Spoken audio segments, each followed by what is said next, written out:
And we're streaming and recording right now. Okay, just let it start on my end. Yeah, sure. Okay. Okay, welcome to episode number 77 of the Let's Discuss Gaming podcast. I am your host, Triple J. Joining me is my co-host, Dr. Games 101. Hey, guys, sorry we're late. We're here. Technical difficulties. As always. As always, yeah. Unfortunately. More times than not, anyway. Right. But it's time to go over the news over the last 2 weeks in the gaming world and see what comes up. But as always, the news that we had 2 weeks ago is what we're going to start off with. So basically, we're starting off with where we left off last episode. Right. You ready to start there? Yeah, I'm ready. All right. First up, let's poke some fun at let's do our favorite activity. Poke some fun at Sims 4. Oh yeah. Sims 4 leaks confirm horses are finally coming to the game. The much anticipated horse DLC is being teased by the official Sims accounts, while leaks have shown off far more detail.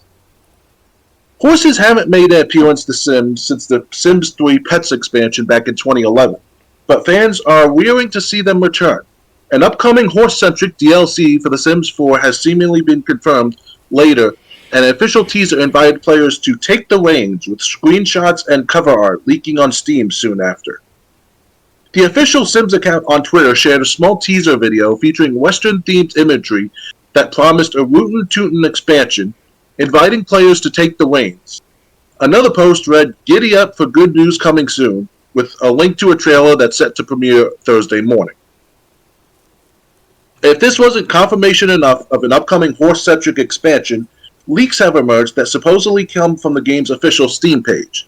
The images are no longer shown on Steam at the time of writing. As posted to Reddit and the Sims community fan page, the leaks include screenshots featuring horses and ranch scenes in a western desert setting, fitting the themes in the official teasers. As well as horses, the expansion also lets ranching Sims raise mini sheep and mini goats, and reintroduces nectar making, which was last featured in The Sims 3.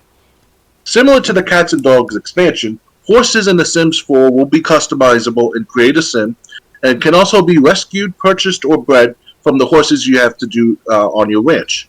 The official trailer for the new expansion will premiere on 10 a.m. Pacific, 1 p.m. Eastern, June 22nd, so that's still a week away. According to the leaked content, the expansion is set to release on July 20th on all platforms. Oh, June 22nd. Okay. I made a mistake. That was like a month ago. According to the leaked content, the expansion is set to release on July 20th, which is in 5 days, on all platforms. My question is, I wonder if these are going to be regular horses, or if these are going to be ungodly creations that look like they came from the deepest parts of hell. Hey, what do you think? Could be a My Little Pony parody. All we know. My Little Pony. Just keep in mind when they started like adding relationships in Sims. They accidentally added incest, so you never know with the Sims. You never know what's going to be featured in the Sims when they have another update. Yeah, it's like every 3 to 6 months, as we hear something very strange. First was the LGBT, then it was what was the next one about incest? The other was about putting themes of like Halloween and shit like that. So it's always something going on unexpectedly, going weird in that game for the last couple of years now since we're covering this stuff, so you never know, right? Yeah, it's always that they have an update, they promise a bunch of stuff, the update launches, it's a disaster, and then they need another update to fix what they did. So that's why I just don't have any faith in The Sims 4 anymore. It's like, I just don't have any faith that they're gonna. Yeah. I just don't have any faith in them when they say we have something new that we're adding. Oh yeah. I mean, it really started when they added the Star Wars characters in The Sims that no one asked for. Mm. Everyone had like suggestions. Oh, we want this, we want that. Star Wars characters was the bottom choice, the least voted for choice, and that's what EA decided to put in the game. Oh yeah. I'm sure they pleased the two people that really wanted to see Darth Vader walking around town. Or Kylo Ren and Ray fight each other in the sandbox of a park or something. Yeah, so I'm just imagining. Like when I read this, I was just imagining, like if you played Turok in 2008, the Xbox 360 version, Yeah. like halfway through the game, like the dinosaurs didn't look right. It was like blood around their mouths. Their mouths looked like it was like their mouths look way too wide than original, and it's like and. I don't remember your character in Turok goes, "What the hell?" And I'm thinking, these horses might have that kind of face with what gets added. Oh yeah. I can tell. I can see now. I can see clearly now. The rain is gone. So yeah, like I said, poking fun at Sims 4. It's kind of become something that we just have to do. Uh, but anything else to add, or ready to move on, I'm ready to move on from this catastrophe. or this future catastrophe? Yes. All right, next. Xbox Series X consoles and Xbox Game Pass subscriptions are getting a price increase. While the Xbox Series X console price remains the same in the US, the price of Xbox Game Pass is increasing across the globe. Microsoft will be increasing the price of its Xbox Series X consoles and Game Pass subscription service across the world. While the console price will remain the same in the US, Japan, Chile, Brazil, and Colombia in the rest of the world, the new pricing will see it match the PS5 and its recent global price hike. We've held on our prices for consoles for many years and have adjusted the prices to reflect the competitive conditions in each market, said Carrie Perez, head of communications for Xbox, to The Verge. The new pricing will set the MSRP of the Xbox Series X to £480 in the UK, £550 in several markets, $650 in Canada, and $800 in Australia as of August 1st. As for Xbox Series S, the price won't be increased and will remain the same in all markets where it's sold. Xbox Game Pass and Xbox Game Pass Ultimate, on the other hand, is getting a global price increase. From July 6th in the US, it'll increase from $15 a month for Xbox Game Pass Ultimate to $17, and the base Game Pass subscription will go up from $10 to $11. PC Game Pass pricing will remain the same. If you're an existing Game Pass monthly subscriber, these new changes will only take effect from August 13th or September 13th if you live in Germany. For anyone with an annual subscription, the new pricing will only kick in once you need to renew your membership. Last year in October, Microsoft Gaming CEO Phil Spencer hinted that prices would go up when he spoke at a Wall Street Journal event in Southern California. I do think at some point we'll have to raise the price on certain things, but going into this holiday, we thought it was important to maintain the prices, Spencer said at the time. If you're looking to save some cash before these new prices kick in, now's a good time to grab a digital Game Pass Ultimate membership for slightly less. These 3-month deals usually retail for $45, but right now you can top up your account for the next quarter for only $41.66. Again, this news is old, so I don't know if they're still running those deals. But what do you think of the price hike They to try to Game Pass? they try to expand their profits to the best of their abilities, and why not increase the prices, right? But in my perspective, based on my experience with Xbox Live and Xbox services for the last several months, it has been all not that great, especially with the games of gold. So I decided for the last couple months now that I want to transfer, not transfer, but to move over more towards the PC Steam games, and then get a graphics card for my current computer. Hopefully, it works well with it after putting it in. Because now I know how to detach and reattach certain computer parts inside of the actual processor these days. So I don't have to worry about like buying the actual computer where I need all the high tech graphics card for like $2,000, $3,000 per PC. So just need a basic graphics card, and that's what I found for the last several weeks now. Hopefully by September, when my Xbox Live is and Xbox Ultimate is expired, I'll have a graphics card for my computer, and I can play whatever I want to play to the best of my extent, of whatever games I have. So, but it's to the average Xbox user out there, if you want to keep paying 16 $17 more instead of $15 a month, then by all means, up to you. But we're getting less and less quality and more prices, higher prices. So, you know, Oh, yeah. I'm just checking something. I think you were muted on my end. I was trying to make sure we didn't have the echo from last time. right? Of course. Just give me a minute. Yeah, sure. Okay, so now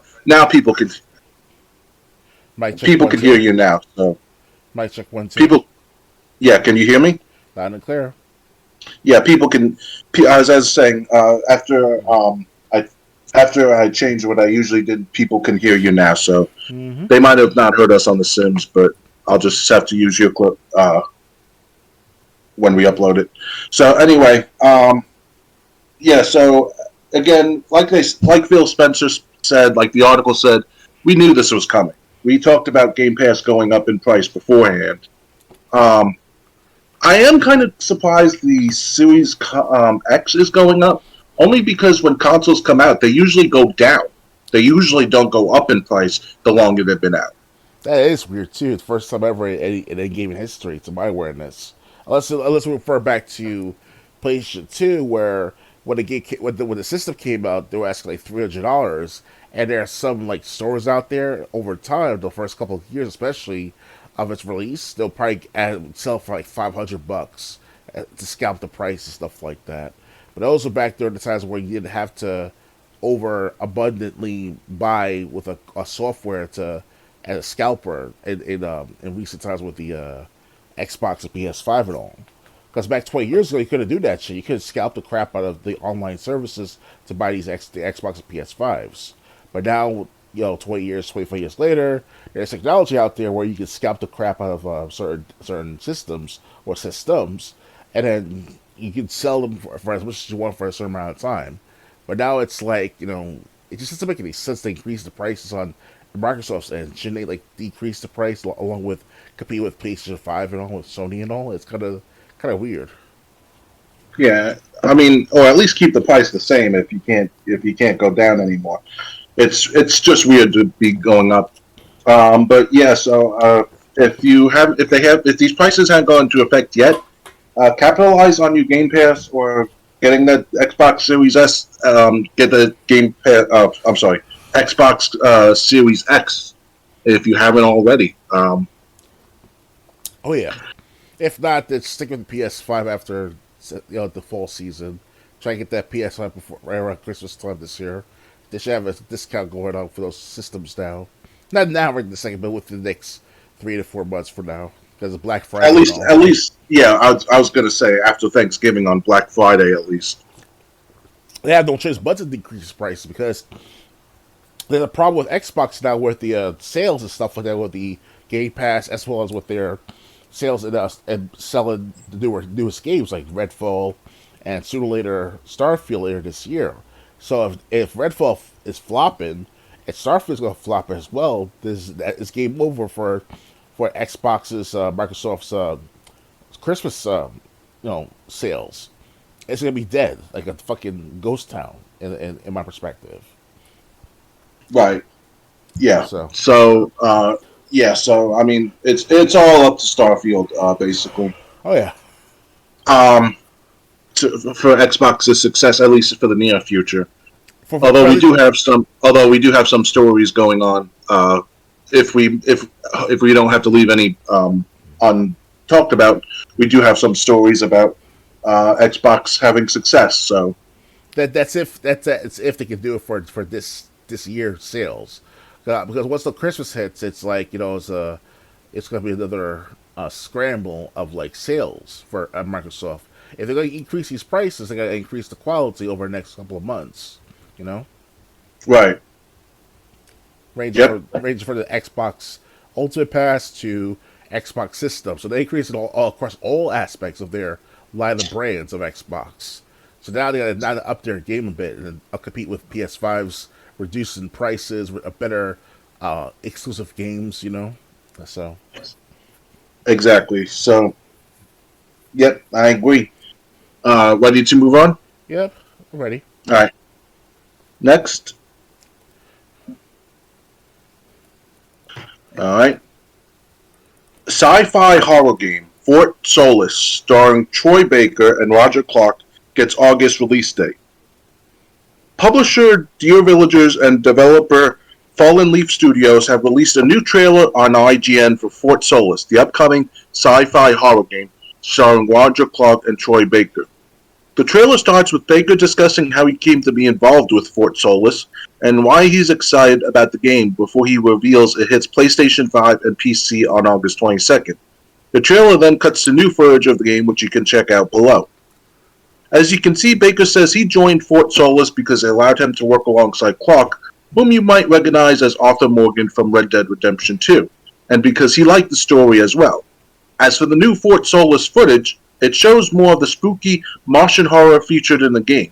In it, Clark's character, Jack Leary, that was thunder, great, it's thundering in my area. Right. Jack Leary tries to survive through one long and terrifying night on Mars. Leary appears to be guided in some way by Baker's Wyatt Taylor and Julia Brown's character, Jessica Appleton. Fort Solis hits PlayStation 5 and PC on August 22nd. For more, check out the reveal trailer from last year. Did you even know this game was coming out? I never heard of it until earlier this week with you, but shared it with me. I actually should have watched the trailer, though. I will admit that, not yet. Okay, well, do you want to look at the official, the newest trailer, or the old, or the reveal one? The official trailer will be good. Okay, so the newest one, base. Pretty much, yeah. Okay, so just let me open up on YouTube. We can watch it after the ad. Mm-hmm.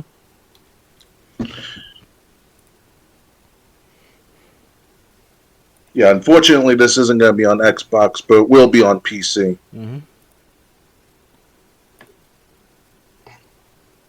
Okay, this is just an interview, so I'm not going to play that. But I will play. But I'll play the reveal trailer. That's even better.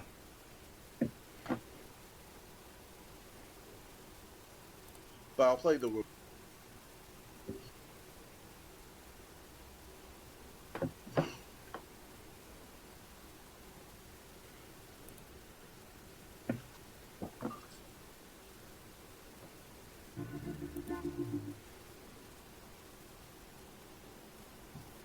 Officer Taylor, Medlog 29. Today, I can't believe what I saw.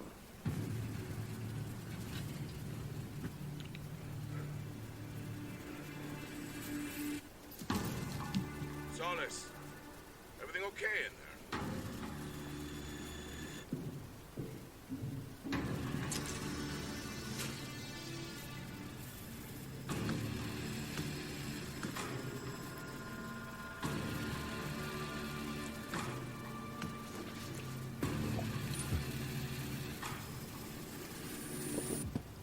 Hmm.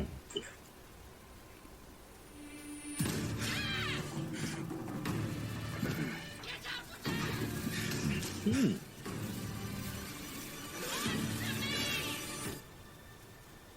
Something's going on here. And I need to find out what it is. Okay, so what do you think of that trailer? Interesting. Is it only on Steam or is it going to be on the Xbox and PS5? They said PS5 and PC. Oh, that sucks. At the same time, At the same time, no, it's not bad. Now I have more reasons to buy PS5 more than Xbox Series X. So. Yeah. I mean, obviously, you don't want to just base that on one game, but I mean, it does look good. Yeah, not bad. It reminds me of Prey a little bit. I played that on a sample game, played the other couple of years back with you guys on my gaming channel. So it's all right experience to have space warfare again, or the sci-fi horror set in space. Like the Dead Space and all. So yeah, Yeah, it kind of gave me that feel like basically like Prey, um, but but also like was like a instead of a beautiful environment outside, it was like Prey if it took good place in the middle of a wasteland, mm. like like a Borderlands. Well, certain environments seen in Borderlands. So I mean, but I wonder what he saw that made him, um,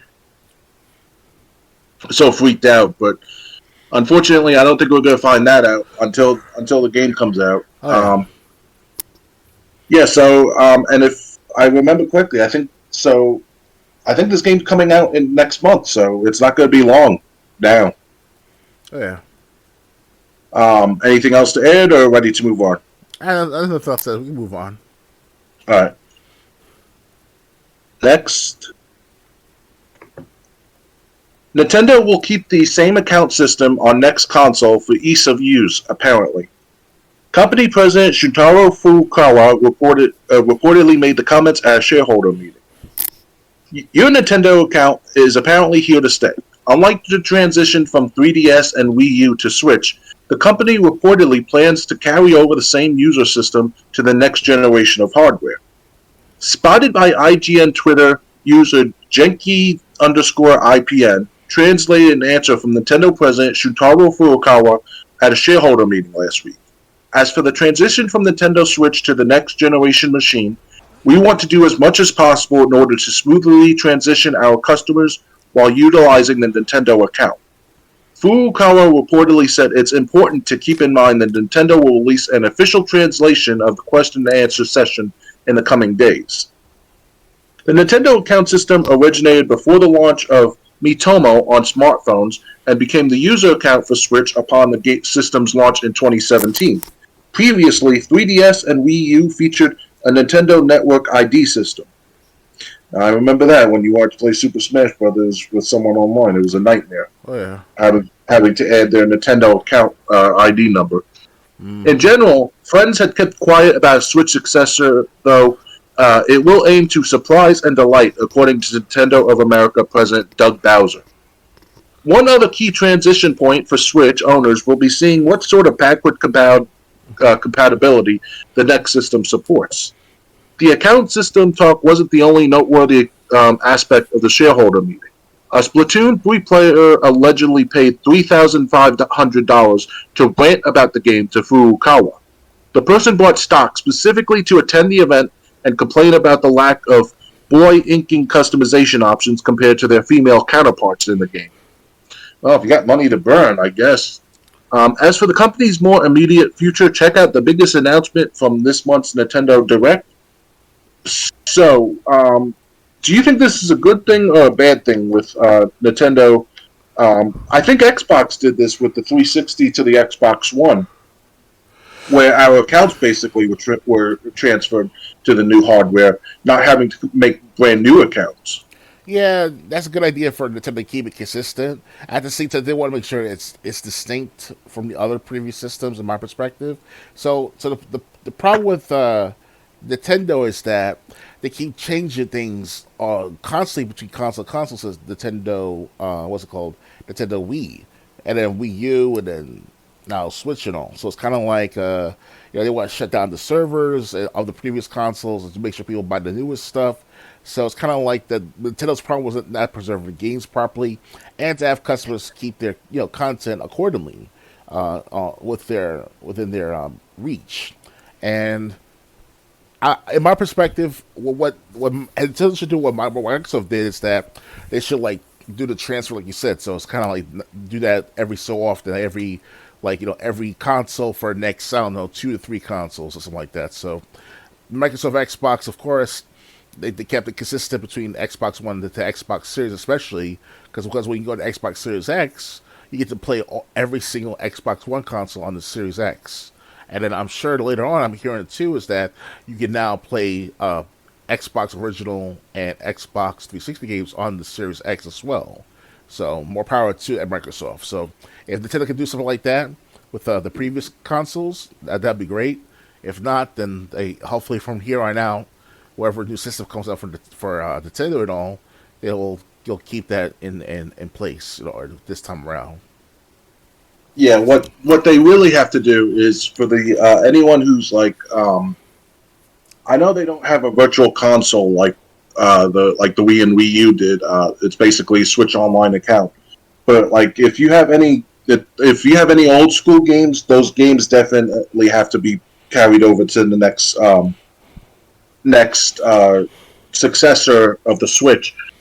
That people are paying annual fee for to play on Switch currently, like the Nintendo games, the Super Nintendo games. Those games are gonna have to come over and be accessible on day one of the launch of the whatever Switch's successor will be. Otherwise, you have a lot of people unhappy because they did that with the Wii and the Wii U, where you could buy a game on the Wii Virtual Console, but when you upgraded to the Wii U, you had to buy the game all over again. Yep. So I'm saying, Nintendo, don't make that mistake with the Switch. Whatever you have to do, get those games that people are paying an online, that are paying a fee to play them, whether it be monthly or annually, whatever the Switch's successor will be, which they don't even have a name for yet. Get those games on the new hardware, ready to go for day one when the system launches. Oh yeah.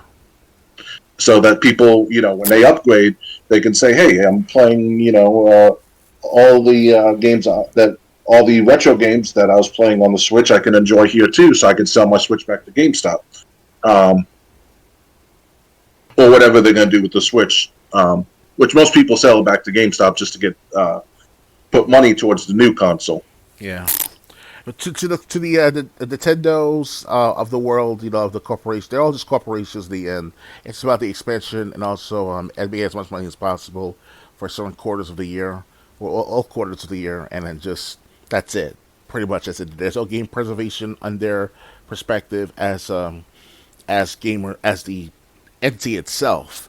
But what we should do as gamers is create a coalition or sort of protocol between gamers and the gaming companies, whereas it should be like this separate. Raging Gold Eagle explained this very well. He's a YouTuber for years on the internet. He's like an anime theme type of reporter of sorts, but he talks about like video games as well. Raging Gold Eagle said like we should create this coalition or some form of like pack or protocol between gamers and the the game system companies that make the systems and all, to create a preservation system in place. So that way, when people want to buy certain games for that certain system back in the past, they can transfer it all or keep it all within a certain part of their devices on some computers that they have. Like for example, the Mario World of all games, that should be preserved easily by Nintendo, and then the gamers, all they gotta do is like hire a couple of gamers to maintain that server or servers, and then whoever wants to buy it that's like 20 years later, they can buy it 20 years later and with no problem. So something of that sort.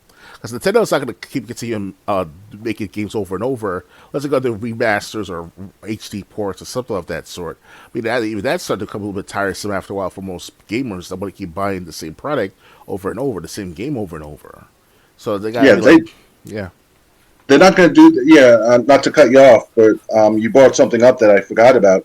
When the next console comes out, whatever it will be, whenever it will be, you're not going to see as many games coming over from the Switch as you did when the Switch first launched. They were bringing over Super Mario Kart 8, making it Mario Kart 8 Deluxe. Donkey Kong Country Tropical Freeze with a brand new mode came over from the Wii U to the Switch. I don't think you're going to see that this time around. Mm-hmm. So, but also game preservation. Honestly, maybe you just have. While it's a nice idea in theory, I think it's just going to be up to everyone's own. Everyone's own doing. Basically, keeping the old articles. The old. Whether it's something like I still have the games I purchased on the Wii U Virtual Console before it went down, or purchasing the original game for the original console. Oh yeah. I think it's while it would be nice to have a coalition to help with that. When it gets released to the public, I just see a bunch of lawsuits and legal action being taken. Why you say that? Because you would be giving Nintendo's property out, and you know how Nintendo is with their first party properties like Mario and Zelda. You could release a Mario game that's completely different, that's not like any other Mario game on the market, and you could be releasing it for free, free to play, and Nintendo will still tell you take it down or you'll be served with a lawsuit. Yeah, Nintendo got to get a different heart in the matter, because it's not always about their perspective and like control and power. It's about game preservation to most of these gamers. To us gamers. I've always wanted to play.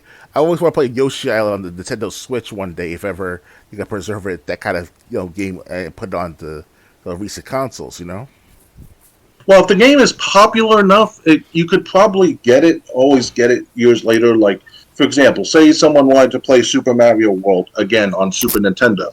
It's not hard to find a cartridge, even if it's a repro, and get the cartridge for the Super Nintendo and play it to your heart's content.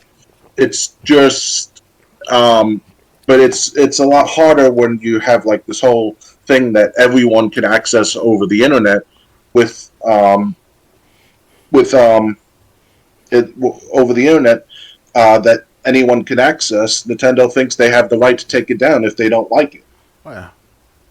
And the message to the game companies like Nintendo, Microsoft, and Sony, you know what? Make something like this so other people don't have to. That way, there'll be no reason to take it down, but also make it free. Don't be, trying to wring every cent out of every loyal customer you have, because that's how you lose customers. Yeah, until they get a hit in their wallets, Nintendo, that's when they're gonna change their protocols around, or change their ways of handling this situation with their games and all. Yeah. So, unfortunate. And right now, Nintendo has plenty of money to spread around, to spread the prevention of sharing gaming content that they created themselves over the last 15 years so far, especially on YouTube and all.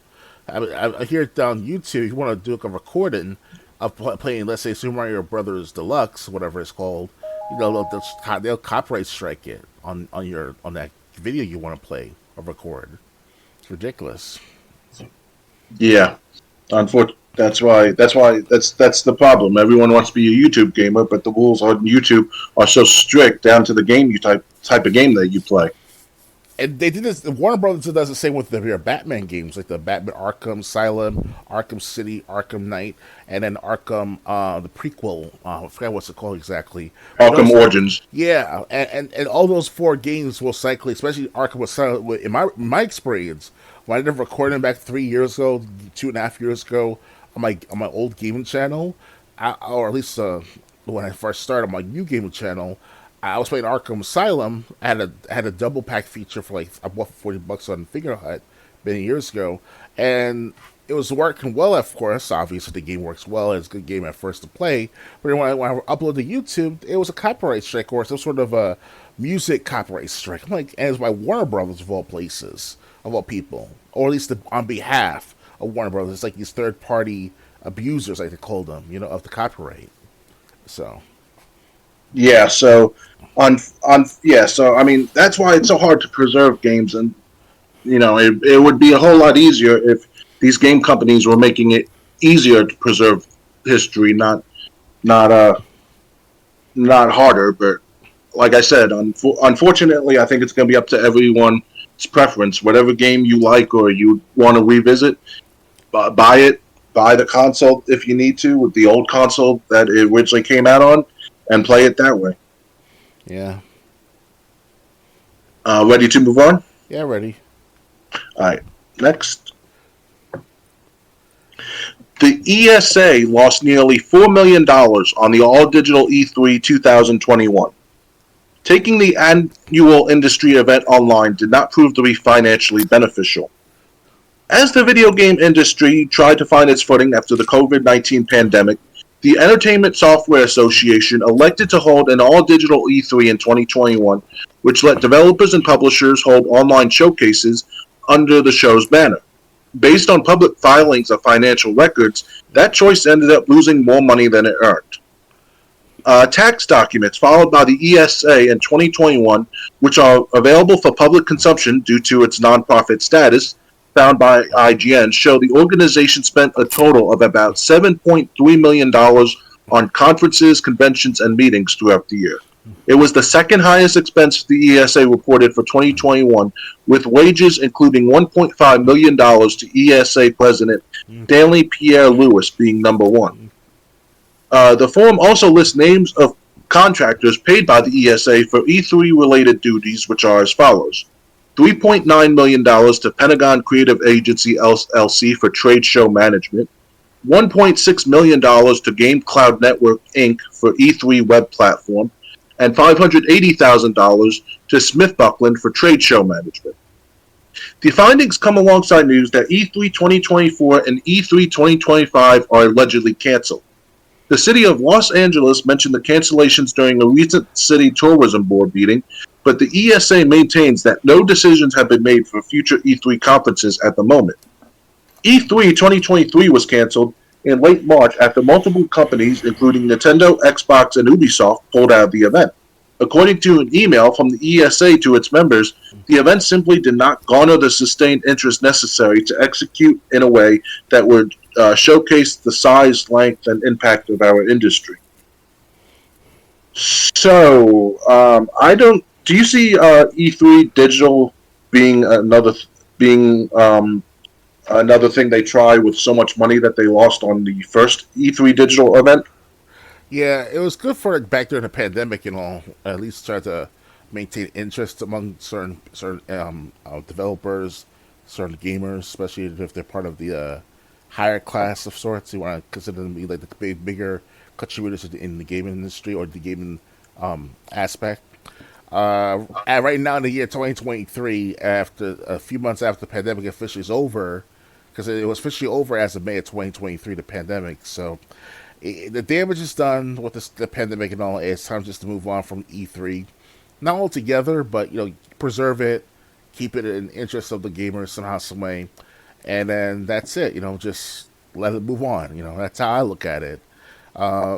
Maybe once instead of every year, maybe once every 5 years, E3 can be a thing. That's how I look at it. You never know, right? Yeah, but what I see is there's no way E3's they should not try the digital route again with how much money they lost in 2021. That's if E3 comes back at all. Like they said, the city of Los Angeles said 2024 and 2025 are already not happening, but ESA, who runs it, said that's not set in stone yet. So yeah. So if it does come back, it obviously can't be digital. But like you said, unless there's like a huge influx where a bunch of companies can't do showcases because they'd be competing over each other's showcases and end up coexisting at the same time. I think E3 would just have, like you said, I like your situation. I like your suggestion where E3 should be a once in a blue moon type of thing, at least for now, instead of once a year, like you said, once every 5 years, or just once when you got a bunch of big headline announcements, from many different companies, like when E3 comes around, it's not annual, it's a big deal, Yeah, and I recall correctly, if you go based on the years of certain game releases, a set of game releases, like for example, in the year 2007, I found out recently by my other online gaming friends, they're saying that E3 had releases like that of Call of Duty, Modern Warfare, and then Assassin's Creed, and then Halo 3, and Half-Life Episode 2, and also all this stuff was coming out back during that 1 year long in 2007. That was one of the biggest, events of the entire year, E3 and all. So if they could put that together every 5 years in that style or scenario, then they can make as much as they can with E3 whenever they can. So Yes, yeah. So I mean, that's probably yeah, but I mean, to lose that much money on an E3 digital event, that was eye opening. oh yeah, Ready to move on? yeah, ready. All right. Next, four new Sega Genesis games now available on Nintendo Switch Online. Additions include arcade classics Ghouls and Ghosts and The Revenge of the Shinobi. Nintendo announced four Sega Genesis additions to its Nintendo Switch Online library, including Ghouls and Ghosts and The Revenge of Shinobi. As per its official tweet, these additions are now available for Nintendo Switch Online expansion pack subscribers. Crusader of Senti, released in 1994. Ghouls and Ghosts, released in 1998. Landstalker, released in 1992. And The Revenge of Shinobi, released in 1989. All four games cover a variety of genres through the 80s and 90s. In Crusader of Sentry, 14-year-old Corona takes up his father's sword to fend off alien foes threatening humanity. Most notably, he throws it around like a boomerang to defeat enemies and befriends animals with special abilities. Ghouls and Ghosts, the sequel to Ghosts and Goblins, pits you against horrific demons like vultures and the living dead. Prince Arthur sets off on a mission to save Princess Prin Prin and restore everyone's stolen souls. There's also a cameo from a character in Gargoyle's Quest. Ghosts and Goblins Game Boy spin-off that's also available in the Nintendo Switch Online library. Sega's The Revenge of the Shinobi fast-forwards 3 years after the original game Shinobi. Ninja Joe Musashi must avenge his master and save his wife from the Neo Zed clan before it's too late. Throw shurikens, fireballs, and other ninja weapons in this side-scrolling adventure. Lastly, Landstalker follows a forest elf and his fantasy adventure through a puzzle-filled world. Expect mazes and fight combat as you hunt for hidden treasure. The Nintendo Switch Online subscription has over 100 games, a number that is growing with every update. The Nintendo Switch Online expansion pack adds to that number with games from the N64, Game Boy Advance, and Sega Genesis to the higher tier subscription. So, did you care about any of these Sega Genesis games when they came out? I was not even like 6 years old, not even 5 years old when most of these games came out back during early 1990s. So it's my dad had the Nintendo console, so that's how I was able to know some games that came out back then, but not most of them, of course. So, personally myself, I would not mind trying out those ninja games. What's it called, Shinobu, right? Or Shinobi, yeah. Okay. I don't know why I said Yeah. Shinobu. Well, the two I know are Ghouls and Ghosts and The Revenge of Shinobi. While The Revenge of Shinobi was not bad, everyone knows the sequel better, Shinobi 3, Return of the Ninja Master, which is most people's favorite Shinobi game on Sega Genesis, or Shinobi game, period. Ghouls and Ghosts, if you like a hard game, like Ghosts and Goblins, Ghouls and Ghosts is a great game, but like I said, it's a two-hit. It's a game where you can take 2 hits before you die. Mm-hmm. So, I mean, the first hit, your armor falls off, you're in your underwear, and then the second hit kills Arthur. So, it's kind of like the Dark Souls of the Nintendo generation. Is the best way I can put it. I played it. I think I played Ghouls and Ghosts, which was the sequel, like on an arcade compilation for PSP one time. And yeah, unless you're a fan of really hard games, you're not. The challenge might turn you off. The other two games I've never played. I never even heard of until now, so I can't comment on those two. But what do you think of 100 games? Not even counting the N64, Game Boy Advance, and Sega Genesis tier on Nintendo Switch Online. Yeah, that's a lot of games for that service. It's monthly, right? So it's worth it if you want to play You'll be nostalgic for once in your life, you know. Or if you just want to play some retro games. That too. Yeah, so those games are out, and it's time to get them if you want them and have a Nintendo Switch. Oh yeah. Ready to move on? Yep. All right. Red Dead Redemption might be getting a re-release. A new rating hits at a Red Dead Redemption re-release. Rockstar's Red Dead Redemption could be getting its re-release if a new age rating online is any indication. As spotted by Jimatsu, the Game Rating and Administration of Korea published a new rating for Red Dead Redemption on June 15th. The rating is classified with the number CC-NV-230615-001, in which the NV bit refers to console games. This might mean that Rockstar has plans for Red Dead Redemption, such as creating remasters for current consoles. Red Dead Redemption was first released in 2010 for PS3 and Xbox 360. It was never ported to PC or any other consoles, including PS4, PS5, Xbox One, or Xbox Series. Even though the Korean rating only notes console games, that doesn't mean a PC version is out of the question either. Fortunately, Red Dead Redemption can be played on modern consoles via backward compatibility on Xbox One and Xbox Series. It was previously playable on PlayStation Plus through streaming, but it was suddenly removed back in October of 2022. In GameSpot's Red Dead Redemption review, we said, think about great moments that you remember from spaghetti western movies. Put them all into one 20 to 40 hour epic feature and picture yourself in the starring role. Now you have some idea of what's waiting for you in Red Dead Redemption. Have you played the original? Unfortunately, I think I had a copy of it on Red Dead Redemption 1, but I never got a chance to play it yet after all these years yet. No, so no, I never played Red Dead Redemption yet. I did hear Red Dead Revolver, the original, so it's... Yeah. Although that's a little rare.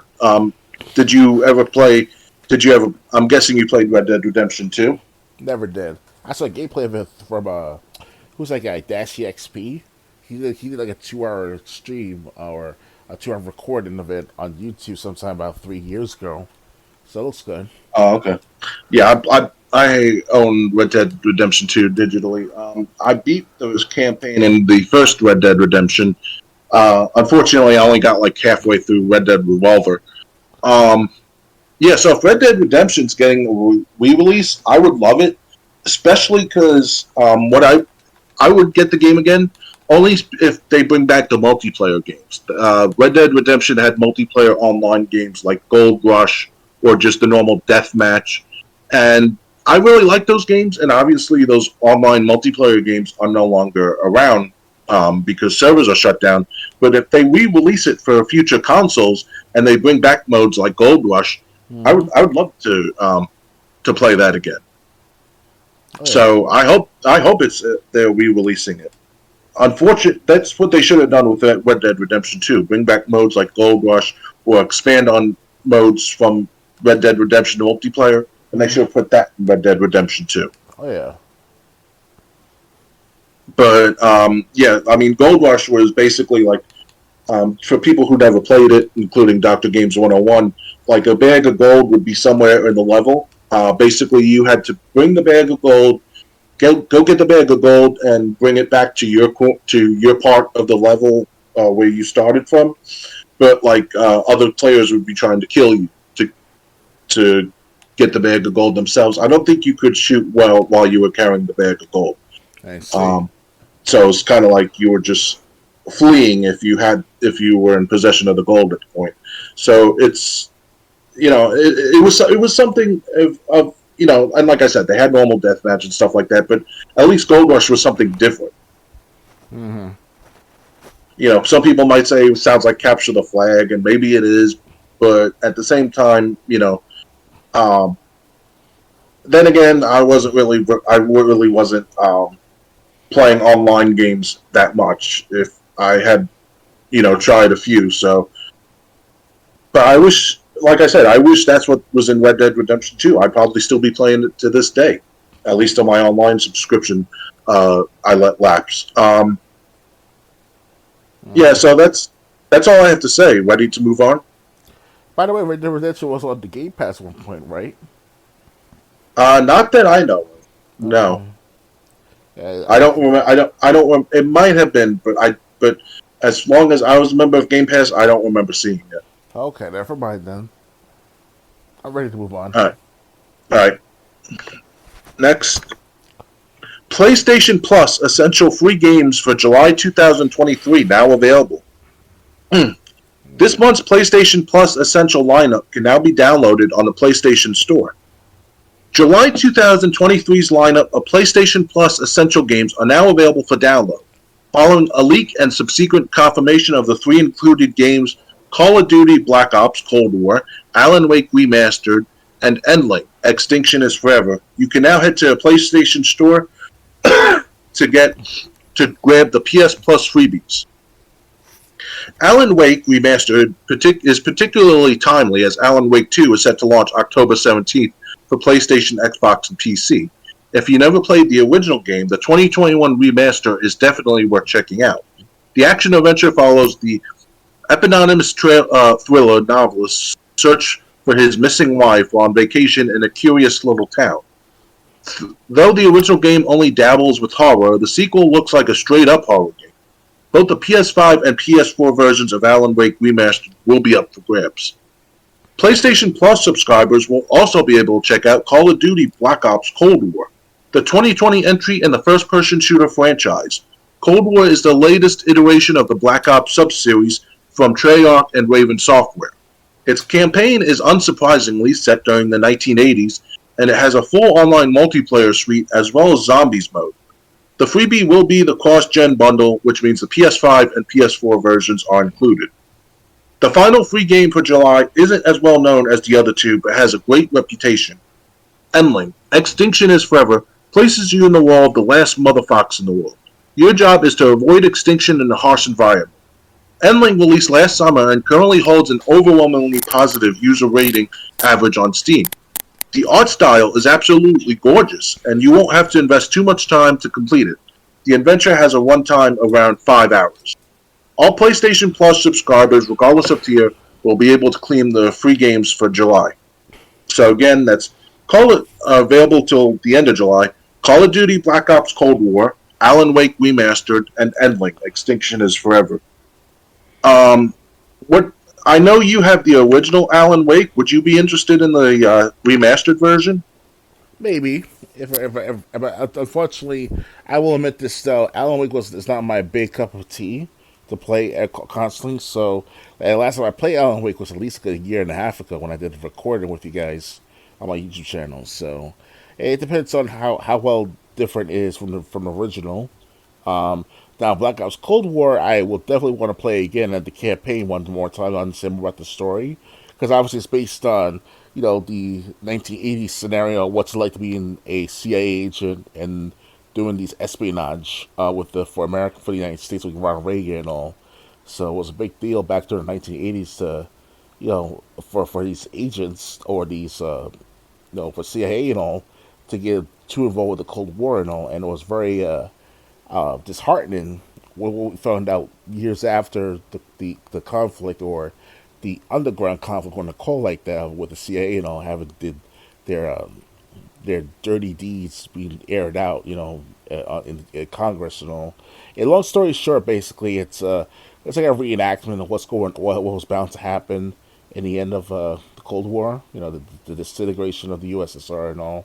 I was insulted by that game at first, but at the same time, I was wanting to know more about the game, how they portrayed what was like back during the 1980s. Because we were babies when the Cold War was over. So it's pretty interesting to see that manifested into the game like that. Yeah. Yeah. Well, Call of Duty Black Ops Cold War. I mean, it's it's just so much campaign wise, but obviously I do like the zombies mod. I still never forget the first time I tried it here on the original Black Ops. Okay. President was talking with I think with like a dictator or a couple of dictators, like he told the Spanish dictator, "You ever try something like that again, we're going to destroy your country." And he told like the Russian dictator, "You're here just because this is a warning to you too." And then President's aide runs into the conference room. He's like, "Mr. President, zombies have broken through the front gate." And so the president stands up, and the aide runs to get two guns, hands one to the president, one and holds one himself. You see, like the Spanish dictator and the Russian dictator pull out their handguns, ready, and the president of the United States is like, "Gentlemen, we're in for a fight." That's how. When I saw, the reason I bring that up from the original Black Ops, just when I saw that cutscene before zombies mode, it blew me away. So Yeah, no, that happens at the end. It happens at the end of the campaign when you beat the campaign, right? yeah, I think so. What happens if you win the zombies mode? Because I understand that. Like, how would Zombie, you don't. It's just an all out. They just keep coming until every human player has died. I see what you mean. Okay, all right. I don't think you could win. The only way you could technically win is survive forever, basically. Mm-hmm. And sooner or later, you're gonna, because it's hordes of zombies. Right. But like I said, that the reason I remember that is, that cutscene blew me away. And you're right. I think they played that at the end of the campaign too. Speaking of the Black Alan Wake. Ops, if I can say this to a Black Ops series of Call of Duty, I see that too. That if you were to keep Menendez alive in Black Ops 2, you can see a cutscene of a rock concert going on in the game as well. So Okay, that part I did not know about. yeah, and I tried it the first time. I kept Menendez alive, but he killed himself later on in the game. So So you probably didn't succeed. You probably need to keep him alive through the whole game. oh no, I kept him alive altogether. I was given the choice to Oh, kill him or not, and I kept him alive. And then I think what was it, Mason said, "You're a lucky son of a bitch, man." Something like that. I was paraphrasing, so basically.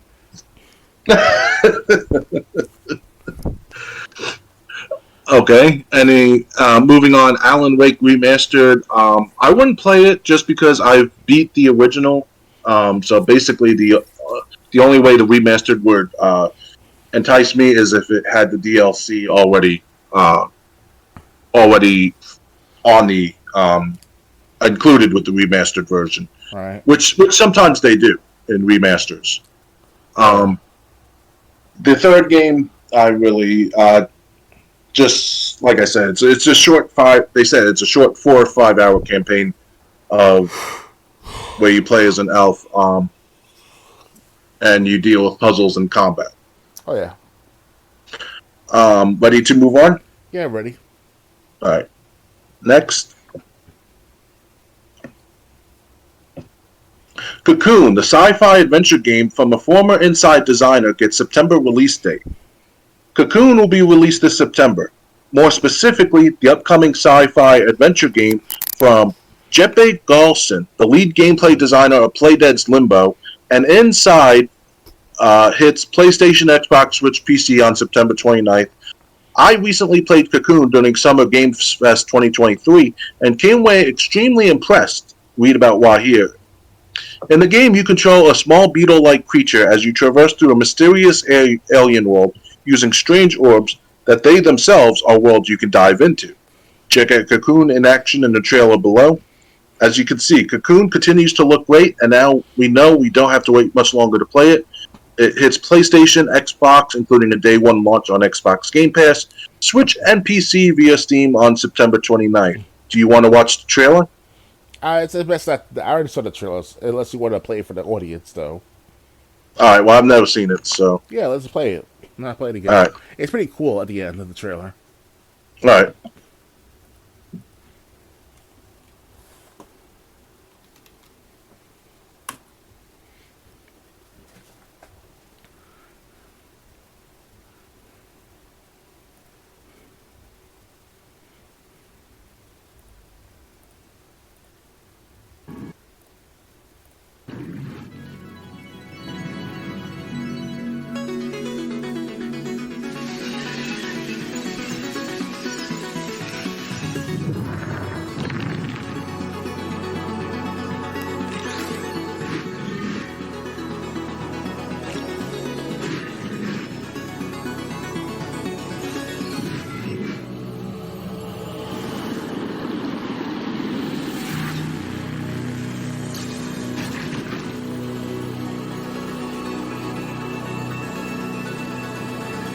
Okay.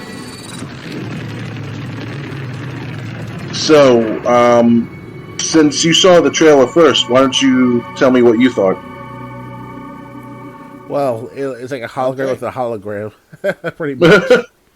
That's what I heard. I saw the different trailer of Cocoon on YouTube earlier this week or last week or last time I checked, and it was pretty interesting. Also, it was going in a hologram, into another hologram, into another hologram, so on and so forth for a few seconds. I was like, wow, that's pretty cool. So it's yeah, it looks very interactive. I think I'll get the game myself if ever on the Xbox One or at least cloud gaming at least. Right. Yeah, it kind of. Honestly, I was getting this feeling during the trailer. It's kind of like, where the fuck do I go type of game. Yeah, it just feels like there's no rhyme or reason. Again, from the trailer, obviously it probably makes more sense when you play the game from the beginning of the level, not just seeing mashups of different levels. Um, Yeah. but I just had that feeling like if I was playing this game, I'd be like, where the fuck am I supposed to go now? It kind of reminds. I know it sounds very different altogether. This game, but kind of reminds me of Reagan Gorbachev. Have you ever played that game before? No, I've never heard of that game. Yeah, it came out back in 2016, 2015. I got it for about $10, not even. I was on sale.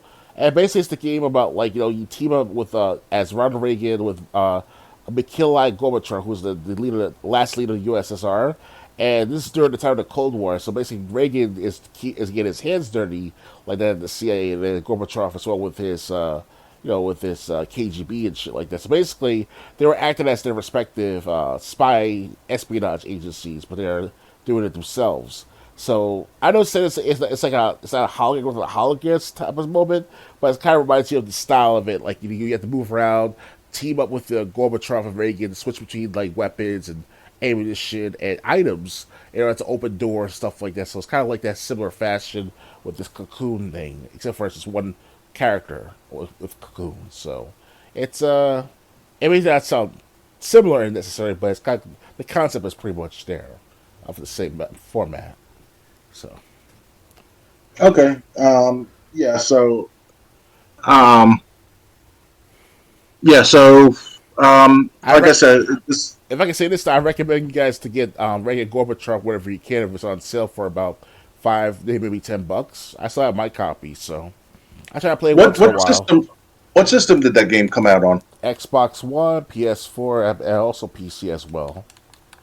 Okay, so I'm not. Yeah, like I said, I never even heard of that game. Yeah, it wasn't. It was mentioned in the This Weekend with Xbox sometime back in 2016. So Okay. yeah, I got it for ten Okay. bucks. All right. Yeah. So again, yeah, this game. It's yeah. So anyway, back to Cocoon.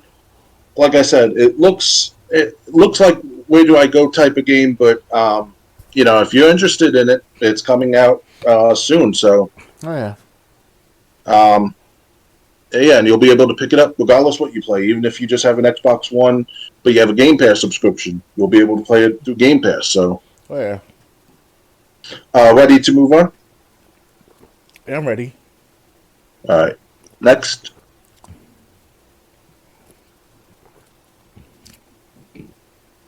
Stray hits Xbox this August. Stray Okay. was first revealed by publisher Annapurna Interactive and developer Blue 12 years ago, at the same event where the PlayStation 5 was revealed. It finally hit PlayStation 5 and PlayStation 4 last year alongside PC release, and in 2 months it's finally coming to Xbox. Stray will launch on Xbox Series and Xbox One on August 10th. This was revealed with a very cute new trailer starring the stray cat that gives the game its namesake, and you can check it out for yourself below. We enjoyed Stray last year, giving it an 8 out of 10 in our review, which you can read here. Are you going to be playing Stray next month? Yeah, why not? I saw the gameplay of it on the PS4 and PC. I'm like, wow, the rendering looks good. The graphics looks good. It's like a dystopian, pretty much, of what's going on back, like not back, but forward into time. And I've never had a cat before in my life, but if I ever have a cat, I want that cat to be smarter as that cat in that game. Because I'd be like, here, Nenny, it'd be better to Beyond Eyes, because that game Beyond Eyes is based on a blind girl looking for her new estranged cat as well. But in the end of that game, it doesn't go so well with that cat. So let's just leave it at that. But Stray, of course, looks like a different scenario. So it's like looks like something to keep playing and playing until God knows when it's over. Yeah, I mean, so it's like I said, it's not like one of those pet games. It's Stray's obviously going to be an adventure where you control a cat, but I just don't have any interest in it Really? currently. Yeah, That sucks. It looks good. is it like a platformer or? Pretty much like a platformer. Got to do puzzles, move objects sometimes. Yeah, so it's just one. It's just one game that just didn't interest me that's coming out. But if it interests you, if you're fans of platformers, it's coming out I would like in this. August. I would like to say this though. It's gonna be it's as always gonna be $70 most likely for this game, or if not 40-50 bucks. So because it's independently owned. Is it AAA game or is it an indie game? I think it's an indie game. Okay, if it's gonna be for at least 50, if it's selling for $40 or more, I'll wait until it's on sale for like later this year or something. But it's gonna be like Keep in 30. mind, it's already released on PlayStation and PC, so it's just on Xbox. It's just Exactly. now coming to Xbox. Exactly. I'm just saying the fact that on if for the other systems I don't have, especially with PC and all, so it's like All right, ready to move on? already. Yeah. All right, next Xbox. No, that'll be later. Xbox Games with Gold for July 2023 revealed. First up is an unsettling survival horror game, followed by a point-and-click adventure title that explores love and loss. Darkwood and When the Past Was Around are the two titles that make up Games with Gold lineup for July. They fit in very different genres, but both will be available for free with a Gold or Xbox Game Pass Ultimate subscription in July on Xbox One and Xbox Series, with Darkwood even being optimized for the latter. A survival horror game, Darkwood has drawn comparisons to Don't Starve and sees players scavenging during the day to fend off something unsettling foes at night. GameSpot's Darkwood review praised the game, saying that rather than relying on jump scares, although they are present to a minor degree, Darkwood psychologically unhinges you. This game will be available for the full month of July, according to Xbox Wire. Meanwhile, When the Past Was Around couldn't be more different. The point-and-click adventure game features hand-drawn art and focuses on love as well as loss. The story sees a girl named Ida finding herself and learning about her relationship with the owl. The title will be available from July to August 15th. Don't forget that the Games with Gold lineup for June was still available. Adios will be downloadable through the end of the month, while the Veil Shadow of the Crown sticks around until July 15th. In addition, Microsoft recently unveiled the next wave of Game Pass June and July titles, headlined by Need for Speed Unbound. So, do either of these games sound like they interest you? Darkwood or what was the other one? When the Past Was Around. Well, I mean, they're not my favorites to look into, or at least I have big interest to look into, for the matter. I know I could still play them if I really want to right this second. It's just that I haven't got just to get a chance to go around that, get around that game, those games at the moment. So Okay. Yeah. Maybe with maybe these Darkwood, the horror game that would probably interest me. yeah, But that owl game, or the game where a girl befriends an owl, that just does not interest me at all. Unfortunately, I don't have a subscription due to I'm focusing on bills. But yeah, I mean it is I'd say I'd be interested in the first game, but I could care less about even trying the second game. right. you know, the psychological horror game is always great. Because, like I said, it's not just jump scares. It makes you anxious, makes you nervous. So even when something's not happening, you're still like, what's around the corner? Um, but yeah, that's that's what's available for people who have Games with Gold or Game Pass Ultimate right now. Oh yeah. Ready to move on? Yep. All right. Next, this was an article you gave me. I think this was one of the final articles we were going to do last week. Right. FTC versus the Microsoft Activision deal. What you really need to know. Do you still want me to go over this, even though there's been more developments on this? We could combine stories of it like between 2 weeks from now. I'll go ahead now if you want. All right. Yeah. All right, so I'll just read it. Anyway, the fate of Microsoft's bid to buy Activision, one of the first and oldest third-party publishers in console video gaming, now rests in the hands of a single person. The company and the Federal Trade Commission spent a week in federal court over the latter's request that a judge put a stop to the deal. Testimonies and closing arguments are now done.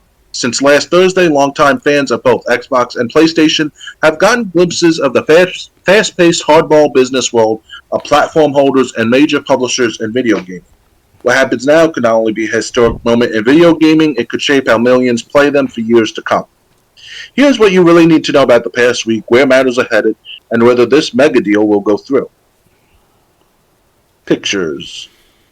What happens next in the Microsoft Activision FTC case? The judge in the Federal Trade Commission's against Microsoft over its $68.7 billion acquisition of Activision Blizzard is expected to rule before July 18th, which they already ruled, whether to block the deal. That's the closing date for the proposal buyout of the publisher of Call of Duty, World of Warcraft, and Overwatch. The Federal Trade Commission already filed a lawsuit in December to block the deal. This hearing regards the government's request for a restraining order stopping all merger activity and preventing it from closing. Judge Jacqueline Scott Corley granted that temporarily on June 13th. Her next choice is whether to make that permanent. The restraining order would stop the deal until the FTC's overall lawsuit against the Microsoft Activision Blizzard deal is resolved. What happens if the judge rules for Microsoft and Xbox? The acquisition would go forward and the deal would become a lot harder for the FTC to unwind. The FTC would have to consider whether it would be worth the effort, as a ruling denying its motion would be seen as a vote of no confidence in its antitrust case. That case was brought under the FTC's own administrative law apparatus, an in-house court basically, so neither Corley nor her judicial district would be involved. Bigger picture, two other major regulatory bodies, the United Kingdom and European Union, have already passed judgment on the Microsoft Activision deal. The UK's Competition and Markets Authority moved it to block it in April. The European Union approved it in May. Though these three all act independently, two bodies agreeing might convince the third one to change its mind. Microsoft could also relocate the offices that it or Activision has in the UK if Corley lets the deal go forward. What happens if the judge rules for the FTC? Then the deal does not close, and it seems likely that Microsoft would abandon it altogether, paying Activision's termination fee, believed to be about $3 billion. In addition to that penalty, Microsoft attorney Beth Wilkinson told the New York Times that a suit before the FTC's in-house court would be a 3-year administrative nightmare that would tank the deal altogether regardless of its ruling. If Microsoft wins, what games will be Xbox exclusive? With Xbox Chief Financial Officer Tim Stewart on the stand Thursday, the FTC revealed a November 2021 email between him and Xbox Game Studios head Matt Booty, in which the overhaul... Matt Booty? Okay. In which the overall head of Xbox, Phil Spencer, decreed that all ZeniMax games henceforth would be PC and Xbox exclusive. All games going forward, Stewart replied, not just new IP, but all games going forward. Wow. So we can pretty much count on the next Elder Scrolls game, which a Microsoft attorney may have let slip is targeted for 2026 launch, being Xbox and PC exclusive, though that hasn't been explicitly said yet. Xbox Game Studios consists of 22 studios, many of them already making Xbox exclusive titles like the Forza Motorsport or Gears of War series.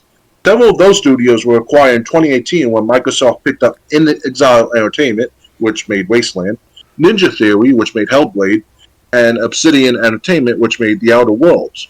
Indizal's next game, the action RPG Clockwork Revolution, is exclusive to Xbox. So is Obsidian's next game, Arrow, coming sometime next year. As for Call of Duty, Microsoft's witnesses and attorneys repeatedly stressed the company's outreach to Sony Interactive with an already signed agreement to keep Call of Duty on PlayStation, feature and content parity for at least several more years. In September, SIE boss Jim Ryan rejected the offer as inadequate. After this, Microsoft offered both Sony and, remarkably, Nintendo 10-year agreements to have Call of Duty at parity on their platforms. In the hearing over the past week, FTC attorney James Weingarten extracted an under-oath promise from Spencer to keep Call of Duty on PlayStation platforms. Weingarten even pressed Spencer further, asking him to make that promise no matter the terms Sony expected, but Corley, sounding impatient, told Weingarten to move on to other questions. Who's going to win in Microsoft versus the FTC? Hold on. Unfortunately, I accidentally clicked something, and it took me to a different article.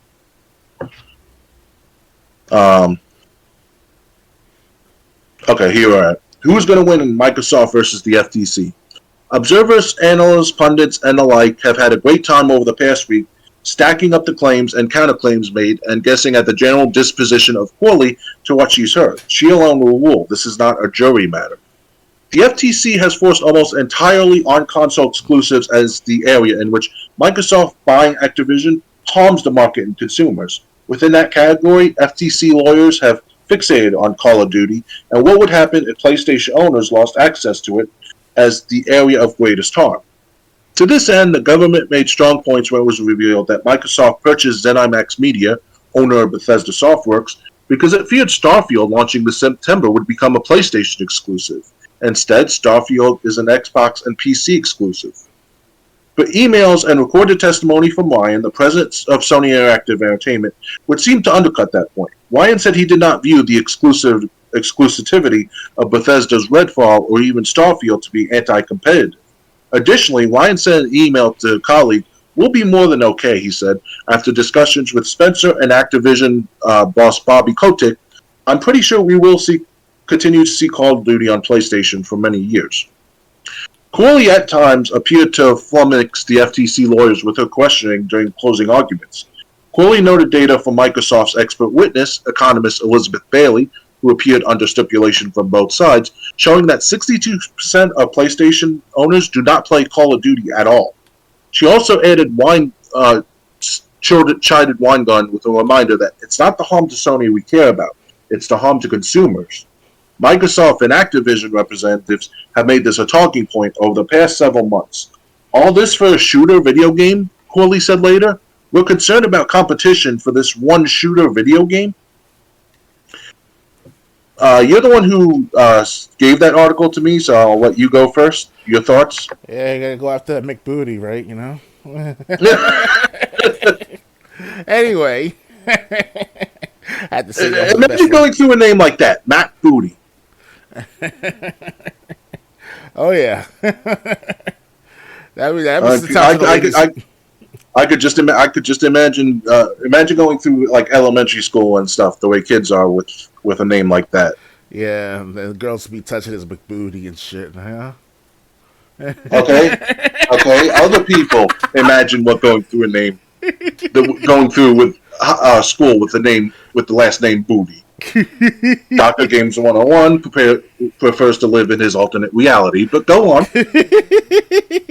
Oh yeah, the FTC Microsoft deal. It's official right now as of this week. Microsoft can't acquire Activision Blizzard right now.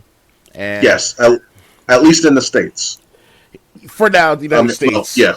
But in the United Kingdom, it's going to be a problem because, I hear, not rumors, but there are people saying on forums and other parts of the internet saying that if the ones who are from the United Kingdom, that is, they said that if they were to go through this deal, then there's going to be riots in the streets later on in the year or something, because the Call of Duty FIFA fandom in the United Kingdom would be like, stuck between buying an Xbox or a PS5 or whichever comes first at this rate, because people can't afford the lower class cannot afford the everyday games of the newer systems. And not just sounds like belittling them, of course, just the fact that that's all they have left in the United Kingdom because of Peggy. Peggy is it's like the ESRB here in the United States, but it's for the United Kingdom, if not the Europe area. So they have all this. They have only two options: FIFA or Call of Duty. That's about it. When it comes to PlayStation and Xbox, and it's not gonna look so good for some of these people in the Europe at least in Europe, altogether. So it's Well, it's not the United Kingdom. I think the United Kingdom accepted. Last we heard, it was Europe's Contents and Markets Authority. yeah, it kind of confused the two. Sorry about that. The Europe is going to be in a kerfuffle. Yes. So, but yeah. So basically, Call of Duty. So basically, they can own it in the States. What that means for the Content and Markets Authority in Europe, that remains to be seen. They, as far as I know, still have not made a decision. But as we will go through, if not this week, 2 weeks from now, that there was a decision made. Yeah. Um, and it looks like the CMA is the only one holding up the deal from happening globally. Oh yeah. It's gonna be. I keep telling the younger gamers or whoever they are, online. Depends on who you talk to. The certain younger gamers, but they'll be like, "Oh, what's the big deal of acquiring the Xbox with the Activision Blizzard and all?" It stifles competition. It just like it reduces competition to the point where it turns out to be the monopolies taking over the industry, especially in gaming. We already have a poor selection or a poor quality of gaming for the past at least 5 years now because of Gamergate and all.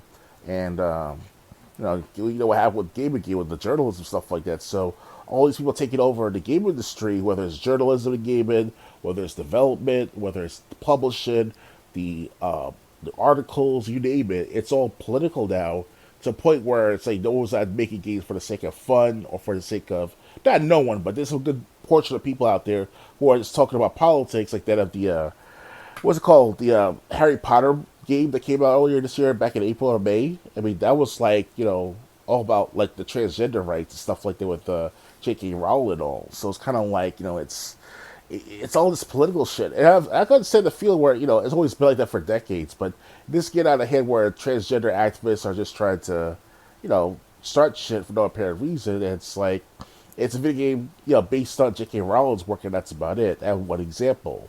They break it down and make it broader with the Activision Blizzard deal. It's kind of like it's kind of like this big one man show, one game industry, or one company show of gaming. So Sony, of course, they have their options to do exclusive games to compete with Microsoft. But once the Call of Duty is no longer on the PlayStation after 10 years, who knows what's going to happen after that? So. Because I guaranteed at least 10 years to Sony, Microsoft, that is, So. Yeah. So basically, honestly, this is getting settled a lot faster than I thought it was. You and me you predicted like we would be hearing about this for years to come, going around in circles, basically. Yeah. But now it looks like it's final. It looks like again. The only thing stopping this from happening globally is the CMA. Oh, yeah. Ready to move on? Yeah, I'm ready. All right. Next. Xbox Game Pass losing more games soon. Say goodbye to these 3 Game Pass titles. More Xbox Game Pass. Xbox Game Pass will lose more games pretty soon. The Leaving Soon page for Xbox Game Pass states that X01, Paw Patrol the movie, Adventure City Calls, and Spelunky 2 will get dumped from the Xbox Game Pass library on July 15th across both console and PC. Microsoft subsequently confirmed this in an official blog post. As usual, Game Pass members save 20% on all games when buying them outright, so that's a silver lining for anyone who wants to keep playing any of these titles when they leave the catalog. A second set of games are likely to be removed at the end of July, so keep checking back with GameSpot for the latest. In terms of titles joining Game Pass catalog in July, One of the surprise releases for today, July 5th, is Grand Theft Auto 5. McPixel 3 joins the catalog on July 6th. Common Herd comes out July 11th, and Insurgency Sandstorm also releases for Game Pass on that day. So all those games have joined the service. In other Game Pass news, membership rates are going up. Starting July 6th, price in the U.S. will increase for Ultimate from $15 to $17.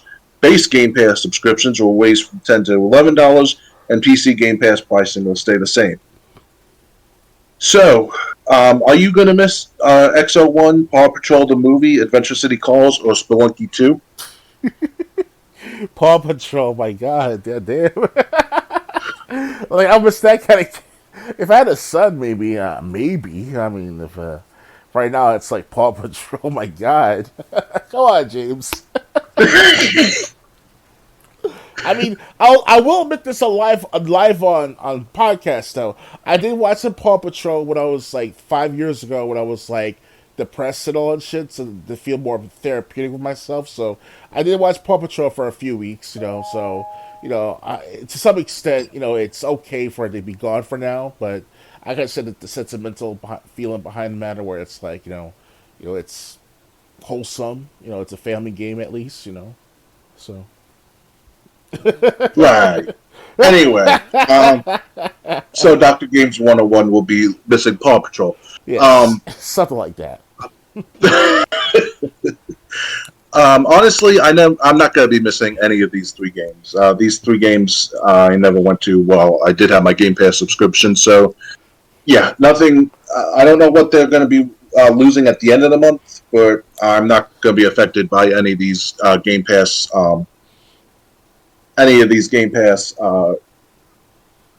What's the word for any of these losses to Game Pass? Yeah, let's see what's so therapeutic other than guns and violence and death and destruction. What's therapeutic for guns, violence, and destruction? Usually, is more guns, violence, and destruction. Yeah, it's like the song from Hate Breed. Violence leads to more violence. Yeah, violence leads to more violence. Ain't it great?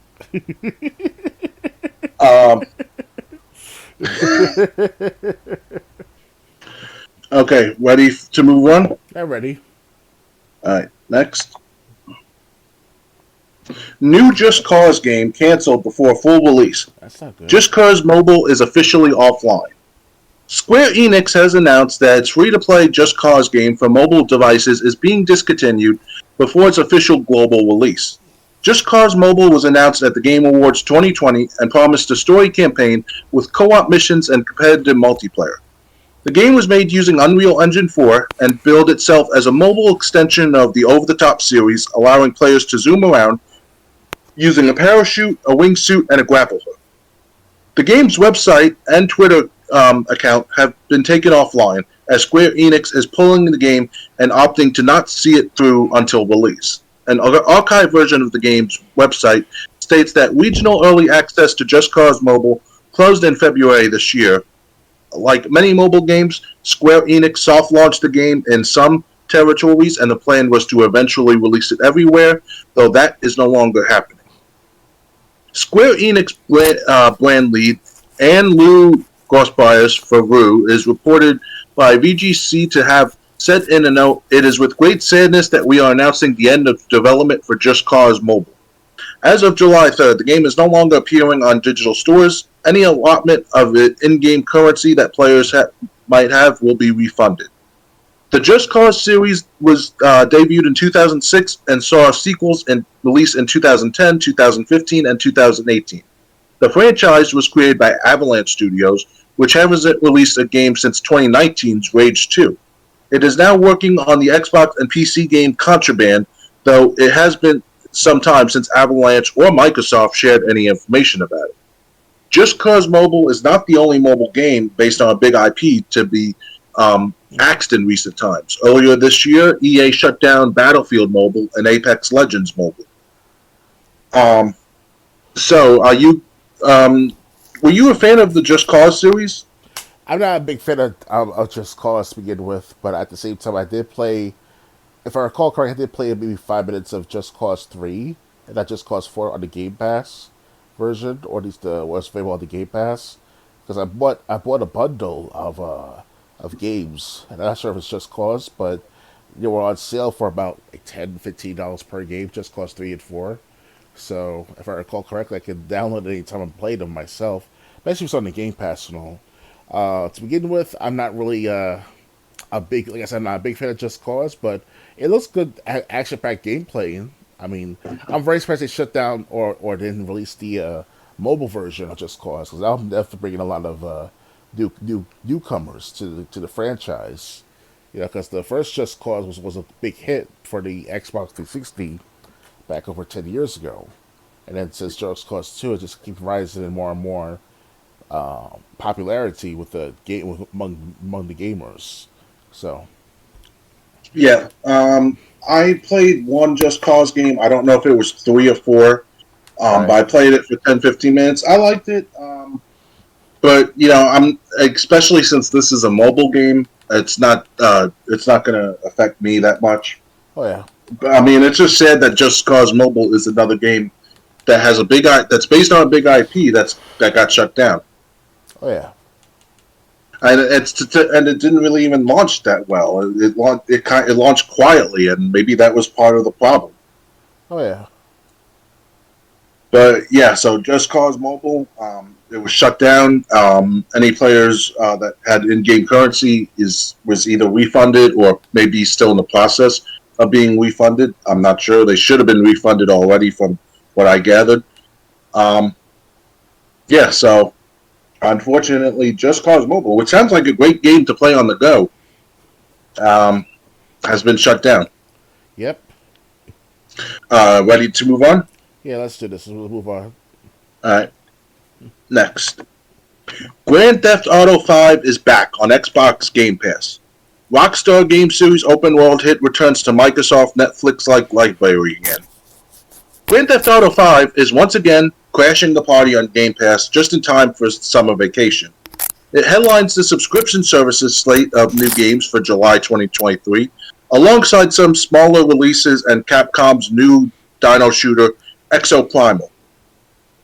GTA 5 on Game Pass includes both the Xbox One and next-gen Xbox Series X and S versions, as available on both console and streaming over the cloud with touch controls if you're on mobile.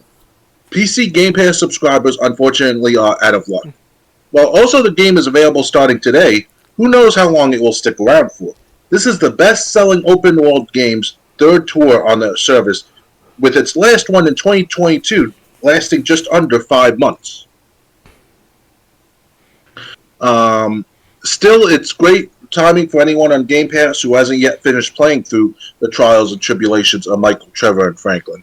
That's both because July is a relative dead zone for big new releases, and also because Grand Theft Auto 6 appears poised to drop as early as mid-2024.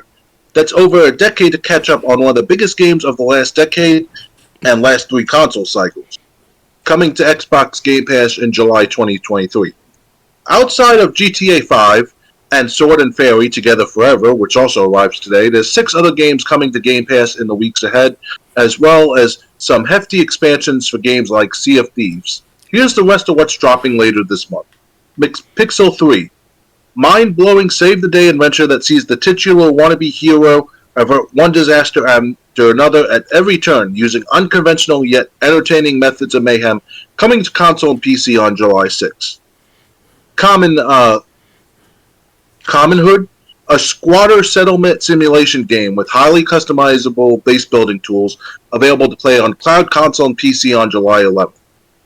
Insurgency Sandstorm, battle in the war-torn environments of a contemporary conflict through series of intense co-op and PvP multiplayer modes, played on PC June 11th.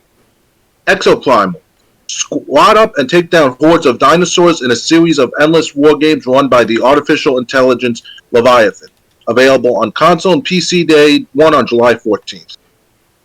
Tectonico, work alone or in co-op, master automation, gather resources, research new technologies, mold the destructible terrain, establish a base of operations, and uncover long-forgotten secrets, available on console and PC on via game preview on July 18th. The Cave. Assemble your team of 3 from 7 unlikely adventurers, each with their own unique personalities, and then descend into the mysterious depths. Available on cloud and PC via game preview on July 18th. So, are you interested in any of these games that are all on Game? Most of them are on Game Pass now. The last 2 aren't. Well, if you're referring to GTA 5 being on the Game Pass, I already had a copy for years now. Bought it for about $30, $25 on the Xbox One version. And I also had the Xbox 360 version back in the release date as well. Pretty cool release, good release date at GameStop and all. It wasn't so bad. Personally myself, I used to be a big GTA fan, especially since Grand Theft Auto 3. And by San Andreas, I have to say it's my favorite of all GTA games. And one of the best games of all time, GTA San Andreas. Now, with GTA 5, of course, I never got a chance to beat the game. I haven't gotten to that point yet to get to beat the game yet. But eventually I will. Not. Yeah, because I was lost in the game after when Michael meets his therapist for the final time, and you get to decide either to chase him down and kill him, or let him go and just do his famous TV project. And because obviously later on in the game, if you let him go, you hear him on the radio talking about like, I'm going to be famous. His therapist also. I don't remember what I chose. Probably to kill him. Plus, by the time I was able to get into the car, he was long gone. So it's kind of like, it sucked. Could catch up to him after a while. No big deal. Right.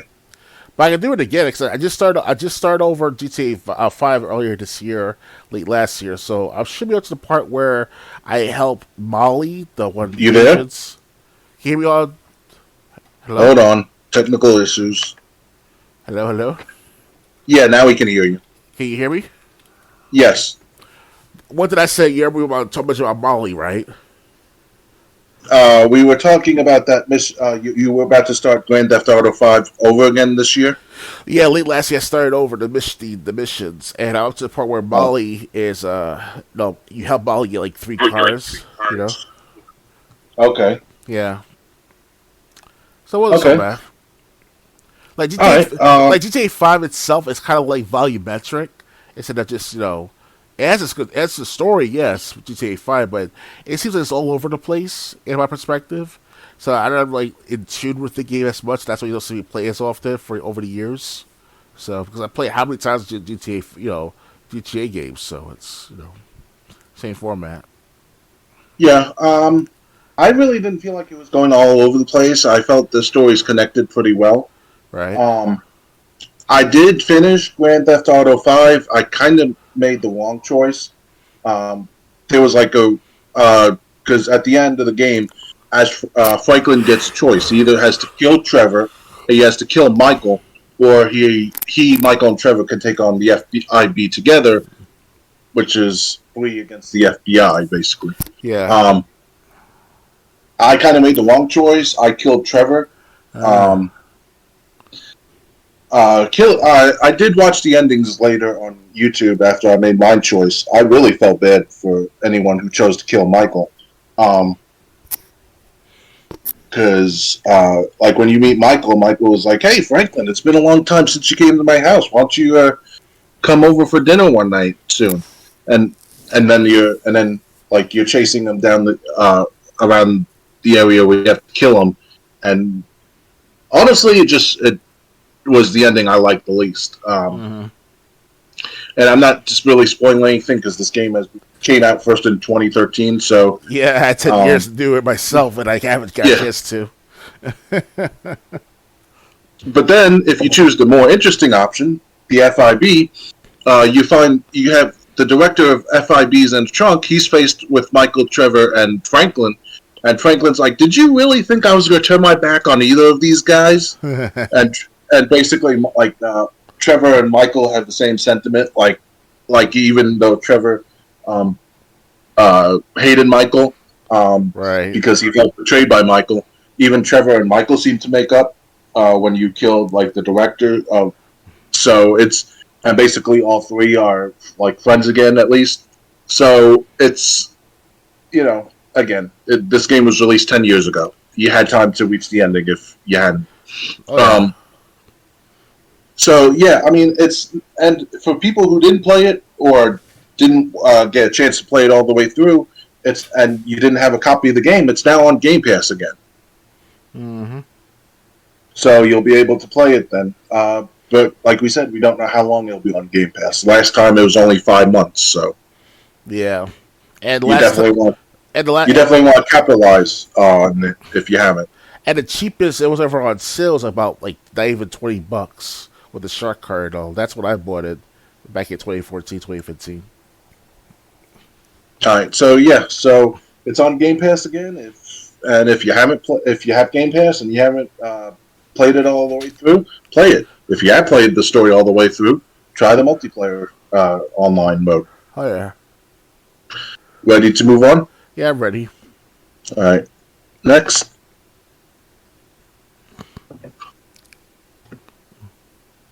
Let me get rid of this. AEW Fight Forever is getting Stadium Stampede. Despite having pretty enjoyable gameplay, AEW Fight Forever is woefully light on features and modes. That gets remedied a bit with the announcement that Stadium Stampede is hitting the game in an upcoming free update. Stadium Stampede sees up to 30 wrestlers compete in a free-for-all inside a giant empty stadium. Like the real-life version, Insanity is the name of the game, as players can assault each other using whatever's around them, whether it's chairs, t-shirt guns, Molotovs, golf carts, or even ride atop a horse. The last competitor standing wins, and the reveal trailer sells how much of a goofy mess it's going to be, in a good way, hopefully. Mm-hmm. Unfortunately, there's no release date for this update other than it's coming soon. AEW has Fight Forever has other DLC heading its way in the form of downloadable wrestler packs.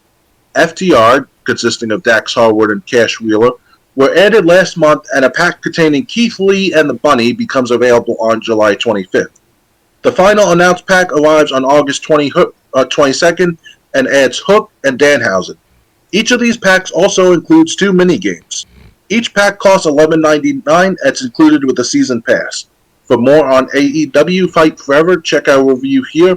Do you want to look at the trailer about Stadium Stampede Battle Royal coming to Fight Forever? No, you'll have to talk. It was too much short to the audience, though. Okay.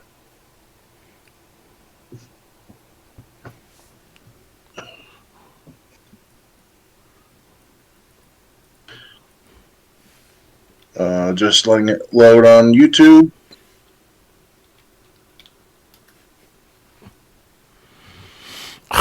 Excuse me.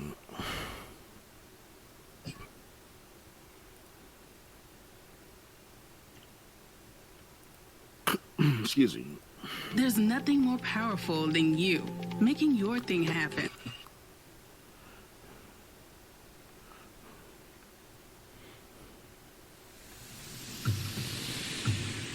Reach for the sky.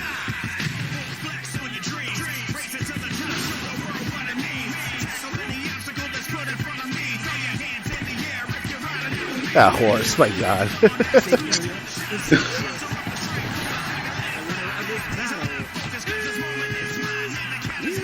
That horse, my God. God, I wish I could afford this game right now. It's going to be a big release, this game.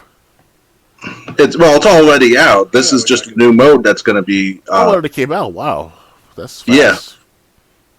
Yeah. This is just a new mode that's going to be releasing soon. Okay. So what do you think of what this mode is basically going to include? It was like a freaking 30-way hardcore match, pretty much. Well, it should be right up your alley then. Oh yeah. Or it could be backyard wrestling, if you never know, right? A lawnmower and Molotovs. Yeah, and that's it. Golf carts. Oh yeah. We also include the St. Cloud Posse as part of the special guests of those type of matches too, because they're part of the backyard wrestling. So, well, I think they have that. Well, I don't even know if their own wrestling promotion is still up, but it's still around. Really, Juggalo Championship Wrestling? It's not as popular as it used to be, but it's still around. Oh, okay. Yeah. So AEW Fight Forever. When I first heard Stadium Stampede, I thought it was going to be 5-on-5. That's what it was in real life. They've only had two of them, Okay. two of those matches in its 4-year history. But yeah, this looks awesome. When this comes out, whenever it comes out, I'm definitely going to get my hands on a copy of the game when I can afford it. It's yeah, this I'm gonna love to play Stadium Stampede when it comes out. Oh yeah. Yeah, so I mean, I could go into who competed in the actual Stadium Stampede matches in real life, but yeah, it was never like this. I mean, they did use golf carts one time. Adam Page did ride on a horse to the first Stadium Stampede. That's probably where they got the inspiration for that from. Okay. Well, it's funny. The first one, the Elite, which consisted of a team of the Young Bucks, Kenny Omega, Matt Hardy, and Adam Page.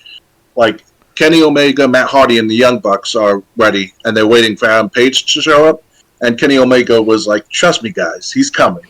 So Adam Page comes out on a horse, and he chased, I think, Sammy Guevara from the opposite team from one end of the field to the other Oh wow. on his horse. The other team was Chris Jericho, Sammy Guevara, Jake Hager, who you know better as Jack Swagger, Oh, yeah. and Ortiz and Santana, who were in TNA previously, as part of Chris Jericho's team. Mhm.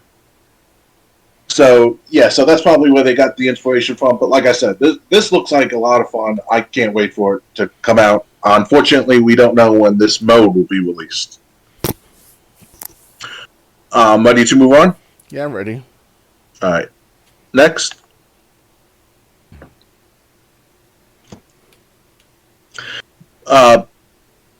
Bokeh Game Studio shows early Slitterhead footage.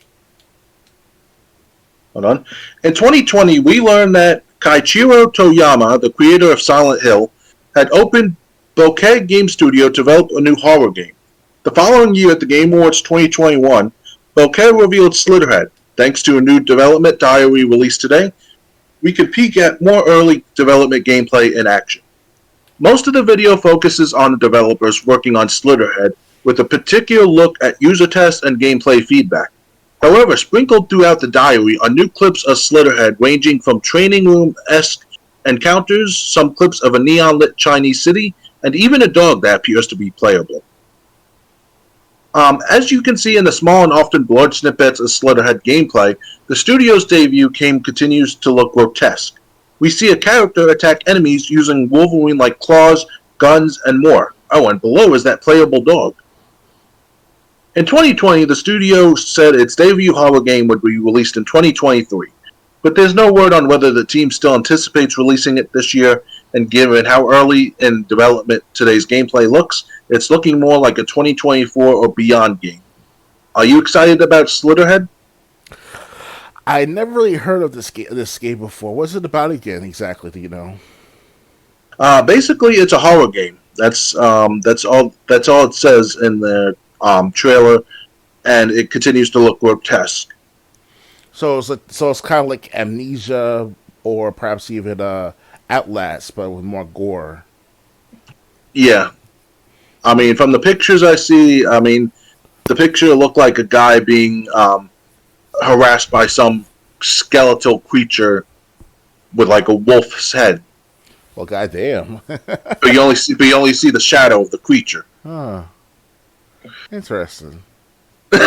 Interesting. Okay. So, would you do you what do you think so far with what little we know? I don't know yet, to be honest with you. So it sounds interesting what you just mentioned just now. So Okay. Like I said, well, they also said you play as a dog, at least in some parts of the game. So the dog is probably going to be used to go like get through places the human can't reach. Mm-hmm. But yeah, it looks first. I mean, I wish they had another something to show the game look more gory or grotesque, as they say. This doesn't do it for me, but at the same time, I'm interested. I just don't think they're right. This game is not coming out in 2023. I don't think so. It's going to look from the pictures that we saw. It looks way too undeveloped to come out in the next 5 months. Oh yeah. So that's why I have to say. Although I am interested. I mean, I think the creator of Silent Hills opened his game studio to work on this game. So More power to that creator. yeah. So ready to move on? Yeah, ready. All right. Next.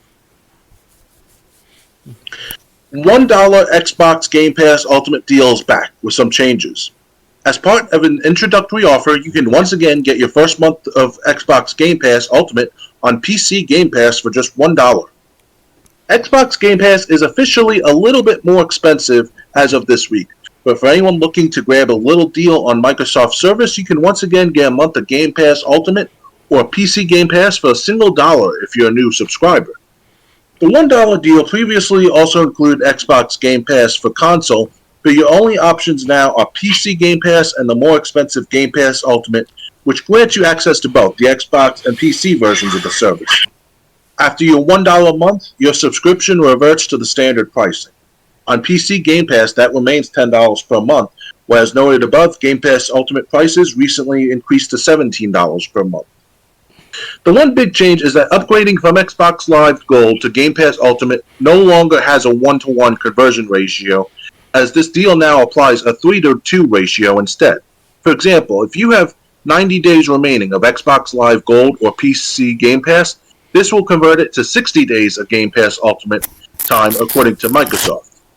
Xbox Game Pass Ultimate is the highest tier of the service, as in addition to the Xbox Game Pass library, you also get all the benefits of Xbox Live Gold, free games and online multiplayer, and EA Play membership, and Xbox Cloud Gaming alongside several other perks and discounts. For Xbox console owners, you can still get a 3-month subscription for Xbox Game Pass Ultimate for just $41.66 and a 1-month subscription for $13.82 on Amazon. These codes are added to your Amazon Digital Locker immediately, have no expiration date, and can be stacked by up to 36 months. For this month's selection of new Game Pass titles, Need for Speed Unbound, Arcade Paradise, and several other third-party games have been added. July will also see the day one release of Capcom's Dinosaur Hunting Exoprimal. Grand Theft Auto 5 has been re-added to the service, and in September, the highly anticipated Starfield will be added to Game Pass. So, are you gonna is your Game Pass Ultimate subscription current, or did you let it lapse? No, it's still current until September, and after September, I'm going to transfer most of my game playing towards the PC. Like I play games like Tekken 7, Apex Legends, maybe Alien vs Predator. If people still play that game. Other than that, though, with this $1 Game Pass offer, it was worth it back 3-4 years ago. Now it's like the price are increasing and all. That's good for like people who are like that just started with the Game Pass altogether. Because I remember correctly, with that $1 offer, I think you get like at least 3 months worth of Game Pass Ultimate back like 4 years ago, 3 years ago. Yeah, I remember. Not even that long ago. I remember that deal. Yeah, that was worth it back then. Now it's just for one month though, at this rate. Yeah. So it's kind of like that just starts but out with people who wants to just started getting involved with Xbox, you know. But at the same time, it's $1. 1 month of all Game Pass Ultimate's perks and features for a month for $1. You can't go wrong. You're right, it's still worth it, but to me it's like, they want me to go back to playing more of Xbox again after September. I'm like, I'm not interested after a while. I do my best to try to be as, not much of a fanboy with Xbox, but be more of a paying loyal customer. It's, it was worth it for the last 15 years for me, but I decided to try to do something different other than Xbox for the time being. I mean, right now it's like they keep increasing prices. They want to increase the system for the Xbox Series X and S. So it's kind of like what's due after that. Like let them just take it up to what, and just still buy their stuff. It's the point where it's like you gotta say no and goodbye. Okay. I could have purchased Game Pass Ultimate. Even though my internet's going to be shut down next couple of days, I could have spent the dollar to get this deal because my subscription's no longer current. Right. I didn't because the whole reason I really let it go was because my job was taking up so much time that Game Pass was just becoming an expense I wasn't using, except maybe for the weekend. Right. So it's yeah. So I mean, but for anyone who doesn't have a current subscription that's still active, if you want to get another month of Game Pass, see if that dollar offer is still available. And like you said, there's even Amazon's offering for $13.82, which we're offering 1 month subscriptions to Game Pass, which is a lot cheaper than it was. Yeah. Keep in mind the original price through Microsoft was $15.99, so that $13.82 beats what the former price was. So you might want to check out Amazon, see if they're still offering that price also. Ready to move on? Yeah, I'm ready. All right. Next. Capcom is considering new Mega Man games. It just needs some ideas. The Blue Bomber's adventure may soon be undergoing a major shift. Mega Man has a long and storied video game history. Even Capcom thinks so. In a recent shareholders meeting, the publisher called the series one of Capcom's historic franchises and noted that it's loved by fans. Since the departure of series designer Keiji Inafura, though Mega Man's appearance has been few and far between, with the Blue Bomber last appearing in a mainline game in 2018 and Mega Man X's last major console outing being in 2005. But take heart, Mega Man fans. Capcom says that it's still thinking about the future of the series, and that also includes older favorites like Sengoku, Bizarra, and Unimusha. We are considering how to approach the production of new entries in the series, which requires numerous factors, including the development of a solid concept, ideas, and gameplay, etc., Capcom says. Capcom's comments follow the release of Mega Man Battle Network Legacy Collection, which has managed to surpass 1 million units sold since its release back in April. Capcom also showed Mega Man X Dive Offline at the recent Capcom Showcase, which is planned for release on Steam, iOS, and Android. Mega Man's storied history stretches back to the days of the NES, where it helped to establish Capcom as a major player on the platform. In the years that followed, Capcom released many more entries in the series, plus a host of spin-offs, leading some to complain that there were too many Mega Man games. Inafune departed Capcom in 2010, leading to the cancellation of multiple projects, including the much-anticipated Mega Man Legends 3. Since then, Mega Man has primarily been in retro collections and mobile titles, with the biggest exception being the moderately well-received Mega Man 11. As for Inafune, his attempt to recreate the magic of Mega Man with Mighty No. 9 was famously a bust. In the meantime, Capcom is gearing up to release Exoprimal, its new multiplayer game pitting humans in exosuits against dinosaurs. It's due July 14th, so it should already be out. If this article had a question, would you want to see... Well, first let me ask, were you a fan of the Mega Man series?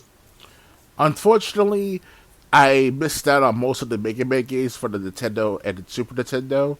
I will admit that. But I did play Mega Man, one of the Super Nintendo Mega Man games back during when I was at Disney in '94.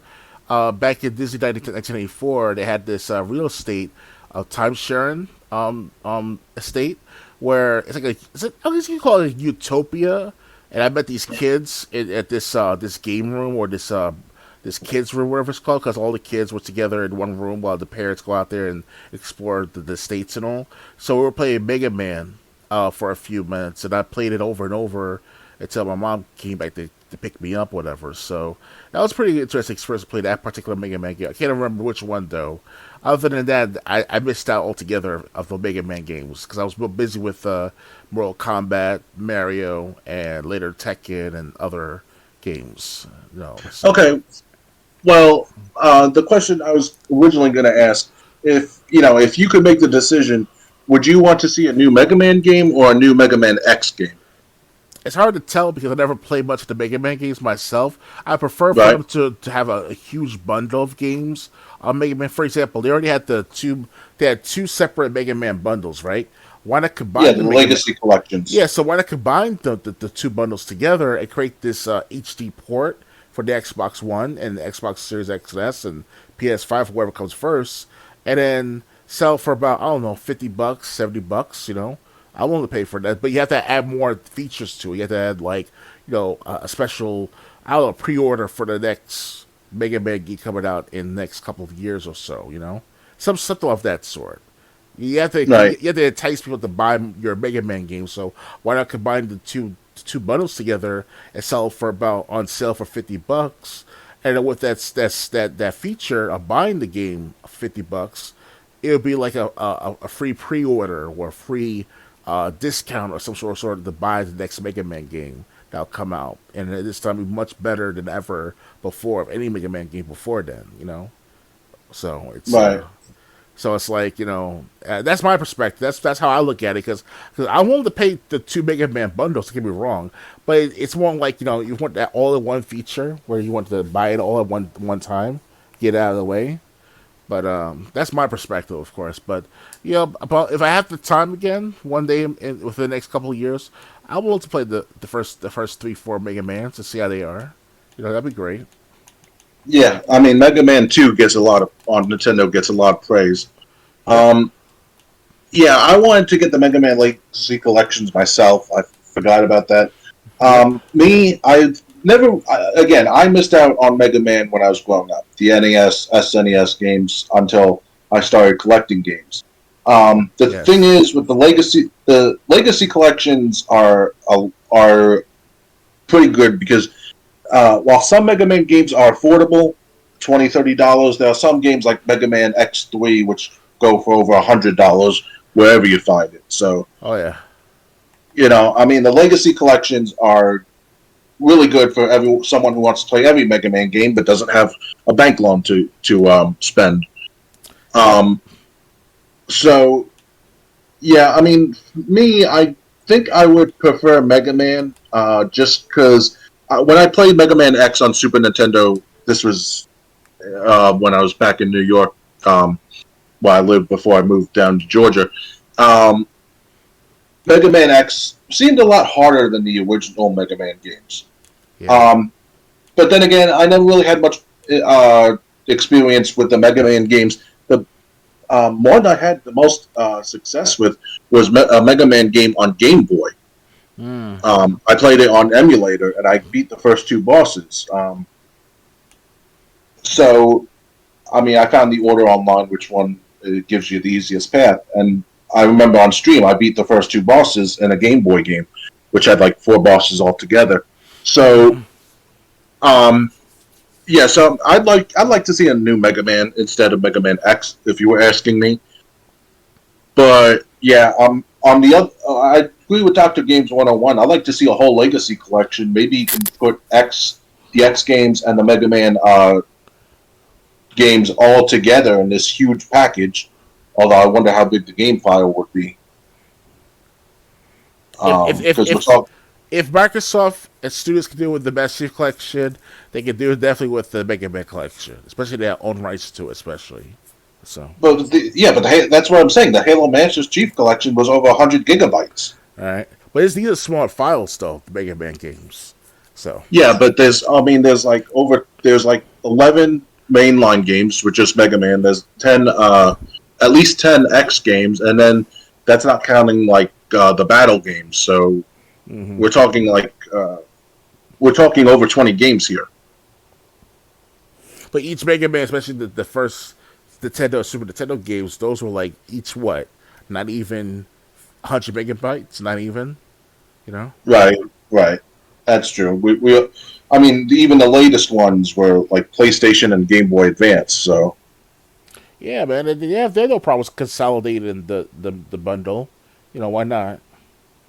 yeah, so I would like to see that a huge bundle altogether. But if someone said choose one, a new Mega Man X or Mega Man, I'd go with Mega Man.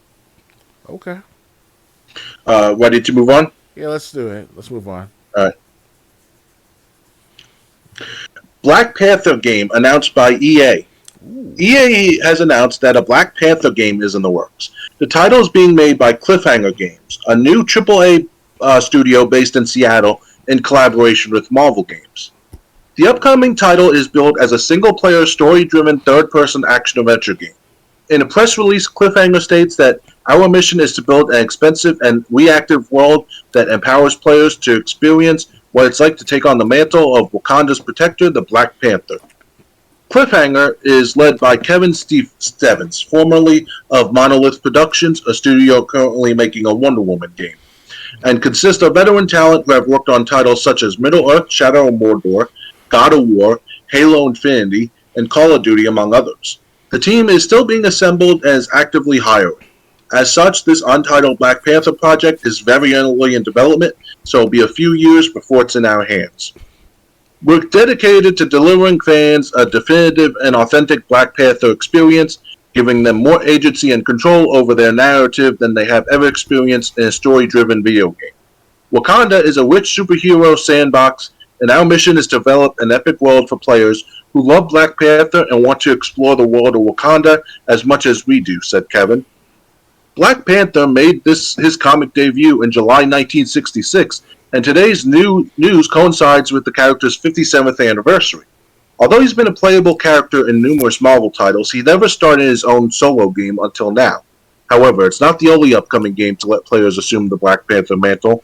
Last year, Amy Hennig's Skydance New Media announced it's making a Marvel game set during World War II, starring Captain America, Black Panther, Uzuri, the grandfather of T'Challa, alongside another Wakandan spy, and Howling Commando member Gabriel Jones. Keep up with other upcoming superhero games. We made a list of them for you to check out here. Are you going to be interested in Black Panther game? Yeah, why not? I mean, I never saw Black Panther have its own game in never. I've always seen Marvel. It's never happened before.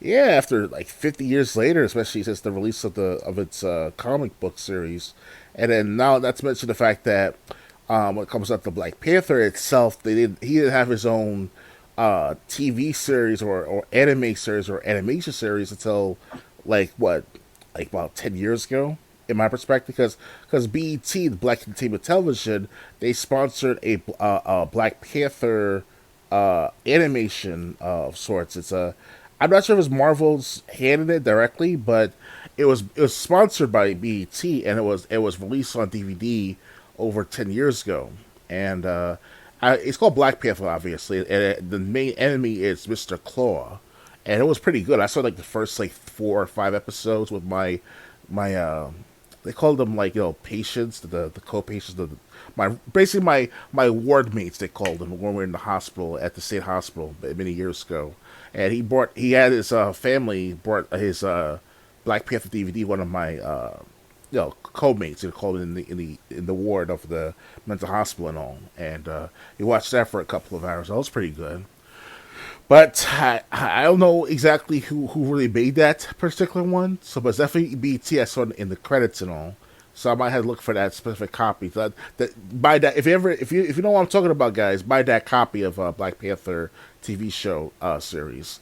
But yeah, if they can do it with the TV standalone, I'm sure they can do it with the video game standalone as well. And I hope it will match with what's going on for the last 50 years of Black Panther and all, and tie it in with the Marvel Cinematic Universe that happened since 2007, 2008 and all.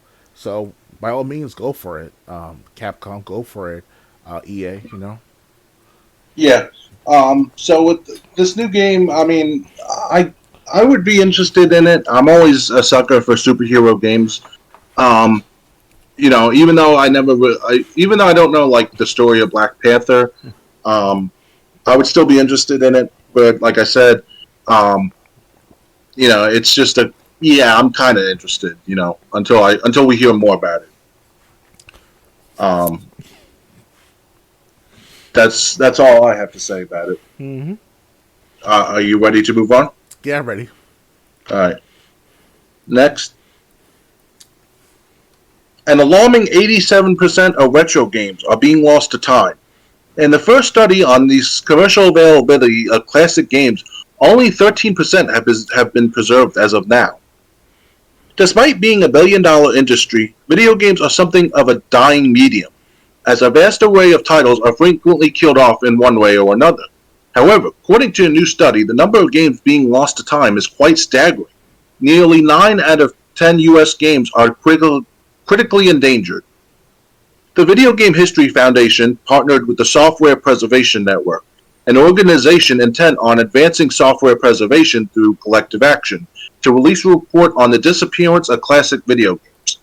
Classic in this case has been defined as all games released before 2010, which the VGHF noted is the year when digital game distribution started to take off.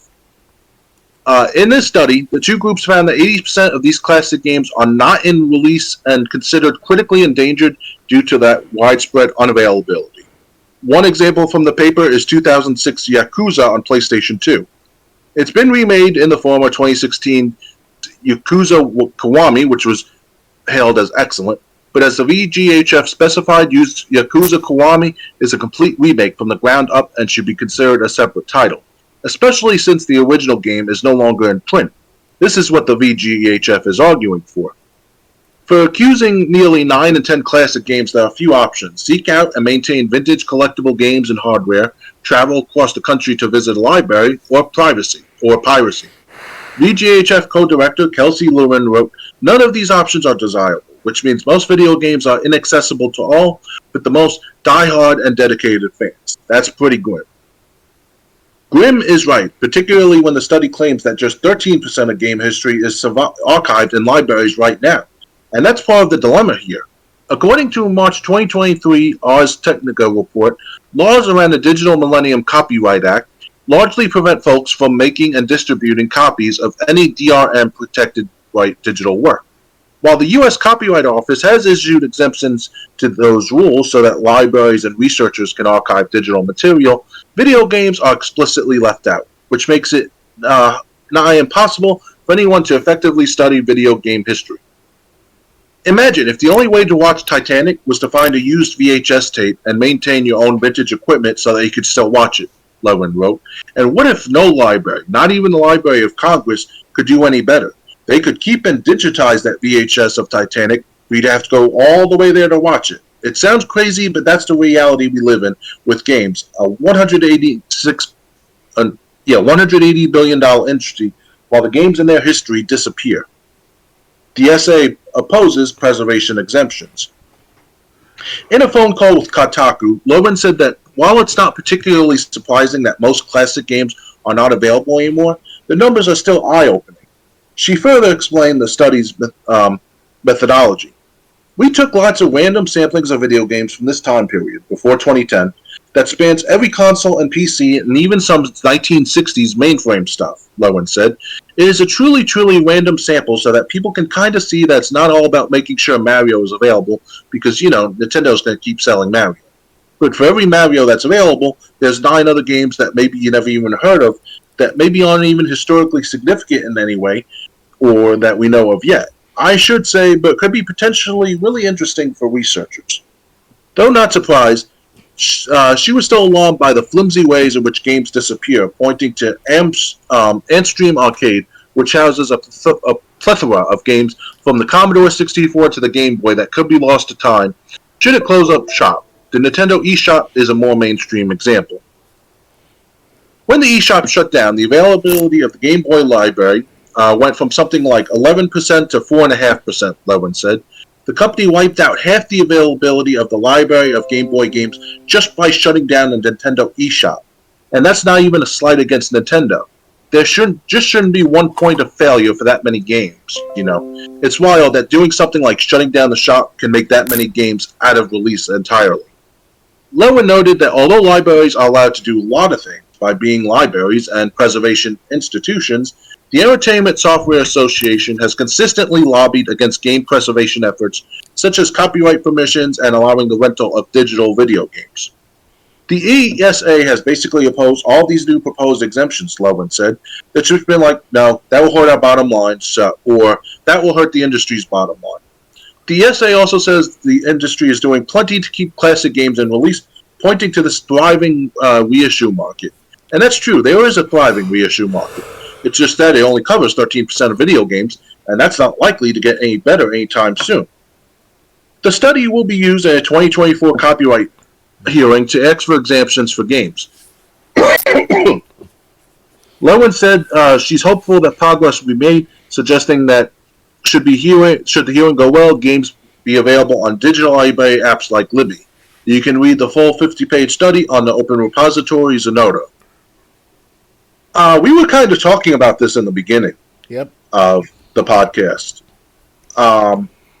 So, yeah, unfortunately, I didn't know the numbers were that dire. But just think about it. One shop closed down its digital shop, and near more than half the game, the number of available Game Boy games went from 13% to 4.5%. Oh yeah. And I like that Titanic example. What if what if the only way to watch Titanic was to go to a Library of Congress and watch it there? Yep. It's like that with these days with older films too, because back 100 years ago, when silent films were a big thing in Hollywood and all. I would say last time I checked the research, it was about at least 50% of the films that were silent are no longer available to watch publicly. So you either dig deep for them in other private sessions or private areas of the world, or you have to actually, or they're not existent. There's no more copies of them at all, and that's what it's like with gaming now. And for me personally, it's good to have the older games, in stock and all, the Super Nintendo games, the N64, the Dreamcast, you name it, but then eventually those start to deteriorate after all from aging. And obviously, if I try to play my Dreamcast system again, all the exposure of its air and all, in my container, over the last 15, 20 years now, I haven't played it or played the system, I'm sure they're going to have problems to play it eventually after a while. So, you got to have some kind of game preservation. Like I say, you have to have a coalition or a protocol of something between gamers and the developers to maintain the integrity and the preservation of these games. So it sucks that 87% of retro games are being lost so far, and even the PlayStation Store on games on the PlayStation Store, you cannot find them in actual in-person gaming shops anymore, if ever. Some of these are like exclusive to the PlayStation Store or to the system, like PS3, PSP, PS Vita. Like Killzone, for example, you cannot find Killzone really in other systems other than the latest Killzone game on the PS Vita. So it sucks, Yeah, I mean, well, that's also because Killzone is a PlayStation property. It's only, as far as I know, it's only appeared on PlayStation console. But yeah, going back to retro or anything before 2010, it's just a shame. Like a lot of games, like on the PS1, PS2, or anything further back, a lot of Dreamcast had a lot of titles. Dreamcast, I feel like its library gets overshadowed by how badly the console performed. And it wasn't really the console's fault. That was more Sega's losing trust, consumers losing trust in Sega. I think that's what killed the Dreamcast. But yeah, like a lot of those games on Dreamcast never got released anywhere else. Some did, like Crazy Taxi, Gauntlet Legends. But even then, that's like the only I can name. There's So a lot of these games, it's unfortunate, but maybe it looks like an organization's working on it, so maybe that won't be the situation for long. But like you said, At least we got one organization working on it. So Yeah. hopefully they'll be able to bring other games back from. And the thing is, really, on if you brought retro games back and let people pay to play them or pay to rent them, have a limited amount of time with them, like a 5-day, download it. Okay, you got 120 hours when you download it, and then you either have to pay again or you lose the game. At least it would be available, Yeah. And I think they would make a lot of money for that, especially for hard to find games. Now, you're not going to get maybe something like Flintstones at Dinosaur Peak or something pricey like that, but for basic games that really never went, that really aren't a fortune on eBay, those games that you can get for like $20-$30, why not?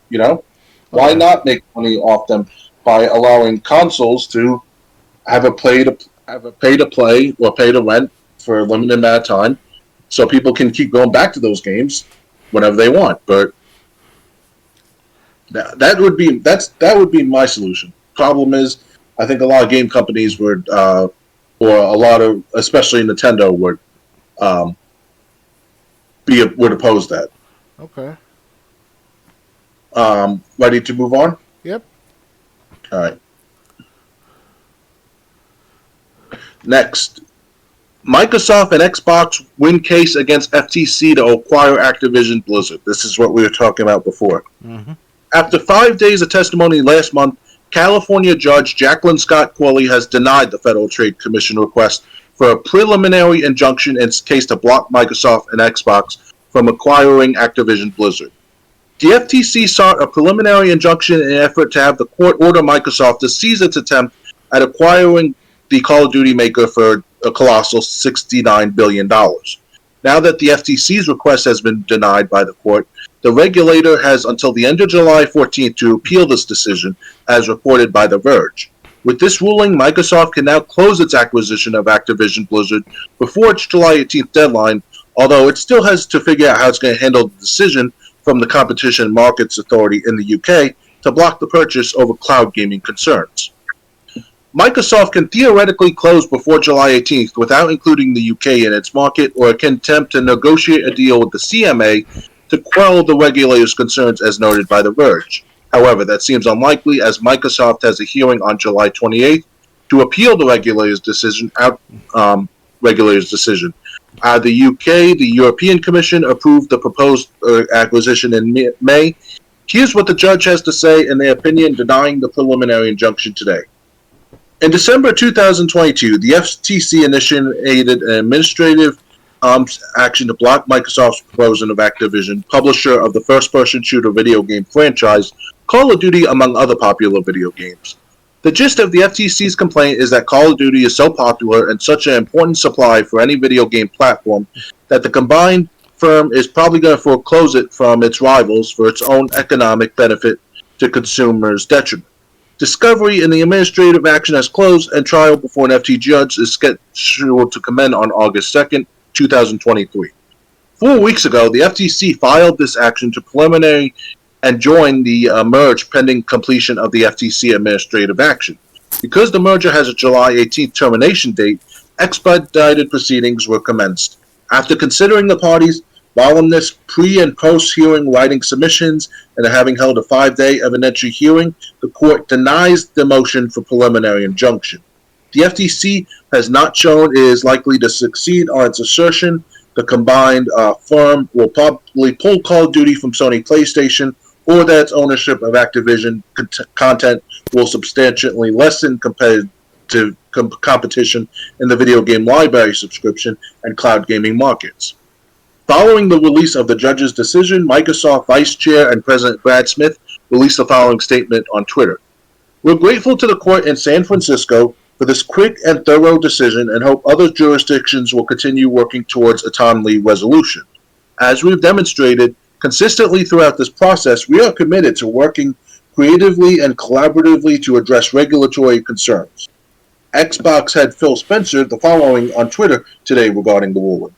We're grateful to this court for swiftly deciding in our favor. This decision is a step in the right direction, and we look forward to working with you to ensure that the FTC is able to fulfill its purpose. The evidence showed the Activision Blizzard deal is good for the industry, and the FTC's claims about console switching, multi-game subscription services, and cloud don't reflect the realities of the gaming market. Since we first announced this deal, our commitment is to bringing more games to more people on more devices has only grown. We've signed multiple agreements to make Activision Blizzard's games, Xbox first-party game, and Game Pass all available to more players than they are today. We know that players around the world have been watching this case closely, and I'm proud of our efforts to expand player access and choice throughout this journey. Activision Blizzard CEO Bobby Kotick said the following in a statement obtained by The Verge. Our merger will benefit consumers and workers. It will enable competition rather than allow entrenched market leaders to continue to dominate our rapidly growing industry. Game Informer reached out to Activision Blizzard for a statement from either the company or Kotick regarding today's ruling and will update the story if comment or a statement is received. I also reached out to the FTC for comment regarding today's ruling and will update the story if comment is received.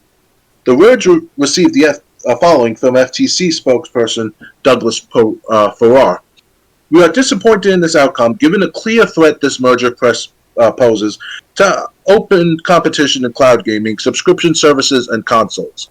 In the coming days, we'll be announcing our next step to continue our fight to preserve competition and protect consumers. Following today's ruling, Microsoft announced it will pause its appeal efforts against the CMA so that two parties can negotiate a potential agreement regarding the proposed Activision Blizzard acquisition that satisfies both. For more about Microsoft's ongoing efforts to acquire Activision Blizzard, read about how Spencer said it's been a learning experience back in June, and then read about how Microsoft said in December that the FTC violates the Constitution by trying to block the acquisition, although it did walk that claim back later. During the 5 days of testimony that happened last month for this case, we learned that Bethesda's Indiana Jones game will be exclusive to Xbox and PC, and that Microsoft had at one point considered acquiring Sega, Bungie, IO Interactive, and more to bolster the Xbox audience. Do you agree with the judge's ruling? Well, business is business in the end, like from the Death of a Salesman quote from the book and all. Personally, myself, I don't mind it at first, but then again, in the long term, what will this entice the game industry to be like in the next 10, at most 15 years from now? Because like the deal goes with between Microsoft and Sony with the Call of Duty franchise, they're gonna have like 10 years at most of sales or acquisition to for Sony to put them on the PlayStation platform and all. So after 10 years, what's going to entice Microsoft to dominate the competition, to overthrow Sony somehow, some way from the competition and all, and also Nintendo to be this stray, willy-nilly nuisance of a competition. In my perspective, I won't say it's going to be a total shit show in the next 10 years, but after 10 years, it's kind of like what's going to really happen negatively. And like I said earlier tonight, with the acquisition from earlier this month of that article we read or what you read earlier, and I shared with you earlier this month, it can be problematic if we're not careful. And it's like the saying goes with for the 2008 crisis, the companies are too big to fail. We must prop these companies. But once until Microsoft, if ever fails, or the Xbox division fails, we cannot ask for them or tell them, the public, to prop them up being too big to fail anymore. It's going to be all on Microsoft. It's going to be all on Microsoft to maintain its own services, its own programs, and that's it. Once until they acquire this Activision Blizzard deal, it's up in the air as far as it's up to Microsoft to sustain some form of integrity, in the game industry. So yeah. So basically, basically the FTC is no longer a thorn in Microsoft's side of stopping this deal from happening. It can happen in the U.S. They did try more. We'll get into that if we have time, which we probably will. Ready to move on? Yeah, I'm ready. All right. Next. Microsoft says it will. This is what it was mentioned in the previous article. Microsoft says it will pause its appeal efforts against UK regulator over Activision acquisition to negotiate. Today, we already read that. Now, shortly after the ruling, Microsoft has announced it will pause its appeal efforts, yada, yada, yada. With the July 18th deadline for the acquisition, Microsoft theoretically needs to either mark the UK out of its market as it relates to this purchase or negotiate a deal with the CMA to quell the regulator's concerns. Microsoft was previously set to appear in court to appeal the CMA's block on July 28th. According to Microsoft Vice Chair and President Brad Smith, that won't be happening now as the two parties will instead attempt to negotiate a deal that satisfies both. After today's court decision in the U.S., our focus now turns back to the U.K. While we ultimately disagree with the CMA's concern, we are considering how the transaction might be modified in order to address those concerns in a way that is acceptable to the CMA. In order to prioritize work on these proposals, Microsoft and Activision have agreed with the CMA that a stay of litigation in the UK would be in the public interest, and the parties have made a joint submission to the Competition Appeal Tribunal to this effect. It's important to note that the Competition Appeal Tribunal still needs to either approve or deny this request, as noted by The Verge, but the former seems incredibly likely. In a statement received by The Verge, the CMA said it is ready to consider any proposal from Microsoft to restructure the transaction in a way that would address the concerns set out in our final report, likely alluding with its concerns over cloud gaming concerns that Microsoft disagrees with. Game Informer has reached out to the CMA for a statement regarding Smith's announcement and will update the story if a comment or statement is received. What do you think this means for Microsoft's acquisition of Activision Blizzard? I said, they got through the FTC, but they're still trying to get the CMA's approval. Yeah, pretty much. It's up in the air when it comes to specifically with the Europe and all, and that's going to affect the overall choices of gaming for that area of the world. And someone mentioned this in one of the not podcasts, but it was either a video on YouTube or a podcast, either or. And he lives in the United Kingdom last time I checked, and he told me that there's like I said, there might be riots or some sort of upheaval of conflict. Not conflict, like it's gonna be like people gonna be pissed off about the decision, and the only thing you have to choose between is Call of Duty and FIFA, and that's about it. And it's like that could last for another 10 years at the most with Sony and all. So it's kind of like it's up in the air right now as far as Europe is concerned. So. Yeah. So basically, so basically they're trying to restructure the deal so the CMA will stop digging its feet in. Oh yeah. But I really don't have too much to say on it, just because we have more news to even cover that we'll go through, that we're going to try to get through tonight. Oh yeah. So in that case, you want to move on? Yeah. I already move on. All right. We also got a couple more stories sprinkled in of different topics. Halo's Master Chief Collection is getting another great update 9 years in. 343's latest update for the collection includes 8-player firefight, cut content, and new maps. In an era when it seems games are killed off all the time, it's impressive to see Microsoft and 343 Industries continuing to support and update Halo the Master Chief Collection nearly a decade after its initial release. And its next update, out July 12th, is huge, adding a ton of new content to the already massive collection of classic Halo games.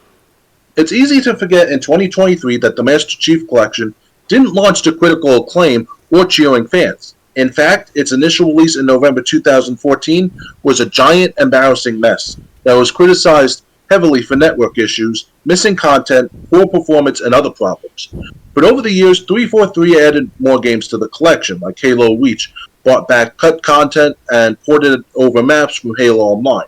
Now in 2023, Master Chief Collection is probably the best way to enjoy the Halo franchise, and this great collection is about to get even bigger and better. On July 10th, 343 revealed all the details about the upcoming date via its official website, and there's a lot being added to Master Chief Collection. Here are some of the highlights. Firefight will now support up to 8 players, and you'll be able to find matches via the in-game browser. Firefight and Master Chief Collection will also support Join in Progress, letting players hop in a raid game or return after a disconnect. 343 is also adding options to Firefight that will let you recreate the 3 versus 3 generator protection mode that was only available in Halo Reach's network beta test. After the July 12th update, Halo's 4 campaign and Spartan Ops mode will support theater mode. 343 warns that things might be a bit wonky as this feature uses legacy code from an older pre-release build of Halo 4. Halo 3 is getting a new mode, Slayer Escalation, aka Gun Game, aka that mode from Counter-Strike and Call of Duty, in which each time you kill someone, you get a new gun. 343 had already added this gameplay to other Halo games in Master Chief Collection, so it's nice to see it come to Halo 3.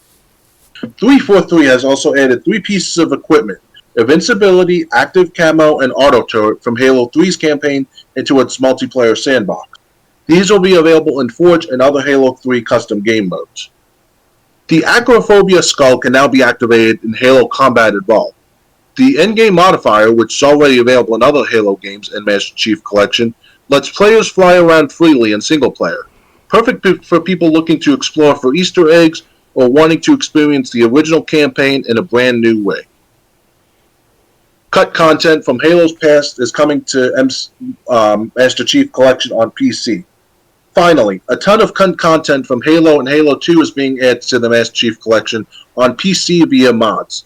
343 worked alongside modders for the past year to help unearth and re-implement all kinds of cut content from these classic Bungie-era Halo titles, including cut enemies, weapons, vehicles, and maps. 343 published a separate blog post going into more detail about all the cut stuff being added back into the game and how that process worked, which you should definitely check out if you care about this kind of stuff. Just remember that all this content is, at least for now, implemented via mods, and so only available on the PC version. And that's not even everything when this update is adding. It's wild to see a game that is nearly a decade old continuing to get such fantastic free support. The Master Chief Collection is an incredible playable archive for Halo fans. I really wish more publishers and devs would copy Microsoft's work here and create similar all-encompassing collections for other great video game franchises. Also, where's my Gears of War Marcus Phoenix collection, Microsoft? Actually, I'd like to see that. Oh, yeah. Halo, the Master Chief Collection's next big update goes live July 12th on Xbox and PC.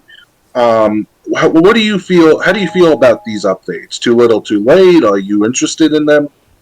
I still play Master Chief Collection whenever I can from all the gameplay I do with Apex Legends for the last 2 or 3 years now. So it's still a good game to play no matter what. This Master Chief Collection.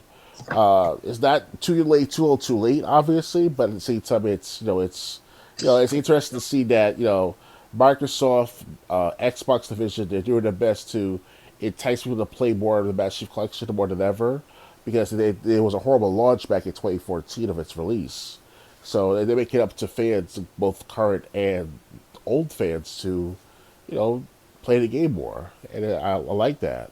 More incentives, more enticements. It's whatever my book at this rate with Bungie and not Bungie with Microsoft and B43 and all. So yeah, While Halo Infinite is disappointment, Halo Master Chief Collection continues to impress, I have to say. And honestly, I never thought about that, but I would like to see that more games have collections like the Halo Master Chief Collection. Gears of War is a great one. I'd also like to see games from the past, like Parasite Eve, Silent Hill, Resident Evil Anthology. They made that once, but only the Resident Evil 6 game was on the disc. Everything else, I think, was right. You had to download. And then you find it in a used game store, and it turns out half the games have been redeemed already. Right. But yeah, they could do that again with Resident Evil, at least 1 through 6. So there's a whole bunch of different franchises they could do this for that I would love to see. The Final Fight series, put that in a trilogy. Because while many people played Final Fight, or Final Fight CD. They never got to see Final Fight 2 or Final Fight 3, especially with it being so expensive now. Castlevania put Castlevania 1 through 3 and Super Castlevania 4 in a collection. You know, Oh, yeah. so there's a lot of franchises I would love to see do this. And if you're a fan of Master Chief Collection, yeah, there's still going to be more stuff to see, whether you play it on console or PC. Yeah. Ready to move on? Yeah, I'm ready. All right, we only got 4 more articles, so we'll be able to finish it tonight. Oh, yeah. Well, everything. FTC appeals court ruling in Activision Blizzard acquisition case against Microsoft. I do have something to say about this after I finish reading it. The Federal Trade Commission filed an appeal to California judge's ruling earlier this week in its Activision Blizzard acquisition court case against Microsoft. Earlier this week, California Judge Jacqueline Scott Corley denied the FTC's request for a preliminary injunction in its case to block Microsoft and Xbox from acquiring the Call of Duty maker. The FTC sought this preliminary injunction to have the court order Microsoft to cease its attempt at acquiring Activision Blizzard for a colossal $69 billion. Following the court ruling, the FTC had until July 14th to file an appeal, and it did so on July 12th. Here's what the FTC's appeal filing says. Notice is hereby given that Plaintiff Federal Trade Commission appeals to the United States Court of Appeals for the Ninth Circuit from this court's opinion dated July 10, 2023, and entered on the court's docket on July 11, 2023, at ECF docket number 305, denying the FTC's request for a preliminary injunction pursuant to Federal Trade Commission Act. Microsoft Vice Chair and President Brad Smith released the following statement on Twitter regarding the filing of the appeal. The district's court ruling makes crystal clear that this acquisition is good for both competition and consumers. We're disappointed that the FTC is continuing to pursue what has become a demonstrably weak case, and we will oppose further efforts to delay the ability to move forward. Activision Blizzard CCO Lulu Chang Survey tweeted in response to this appeal filing, "The facts haven't changed. We're confident the U.S. will remain among the 39 countries where the merger can close. We look forward to demonstrating the strength of our case in court again." Judge Corley wrote in their ruling that after considering the parties' voluminous pre- and post-hearing writing submissions and having held a 5-day evidentiary hearing, the court denies the motion for preliminary injunction. They wrote that the FTC did not show it is likely to succeed on its assertion the combined firm will probably pull Call of Duty from Sony PlayStation, or that its ownership of Activision content will substantially lessen competition in the video game library subscription and cloud gaming markets. Judge Corley's ruling contrasts the finding of the UK's Competition and Markets Authority, which blocked Microsoft's proposed acquisition of Activision Blizzard tied to concerns over the cloud gaming market. However, shortly after Judge Corley's ruling, Microsoft announced it was pausing appeal efforts against the UK regulatory to negotiate something satisfying both parties. Interesting, Microsoft has until July 18th to close the deal. But with this appeal filed, it's unclear if that deadline will be affected. It's possible the courts respond to the appeal before the July 18th deadline in the form of an emergency stay that extends the temporary restraining order currently in place. It expires Friday, July 14th. But that's not guaranteed, as noted by The Verge. If that doesn't happen, Microsoft can theoretically close before July 18th, but there's still the issue of the CMA in the UK. The Verge reporter Tom Warren tweeted that NASDAQ, New York City Stock Exchange, has announced that Activision Blizzard will be removed from the market before the market opens on Monday, July 17th, seemingly alluding to Microsoft closing the deal before then or shortly after. Only time will tell. For more, read our full write-up on the court's ruling in the case between the FTC and Microsoft, and then read more about the news to negotiate new terms between Microsoft and the CMA. Game Informer has reached out to Activision Blizzard, Microsoft, and the FTC in a statement or comment regarding the appeal filing, and will update the story accordingly if comment or statement is received. Do you think the FTC will win its appeal against the court ruling? Good question.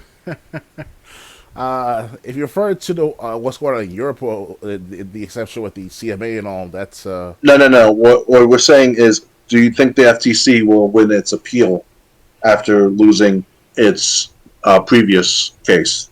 Oh, they already discredited themselves when they talked about Sony and all with their protections and their protocol with Sony and stuff like that. So in other words, FTC just put their own foot in their mouth, and at this rate, the appeal can only do but so much.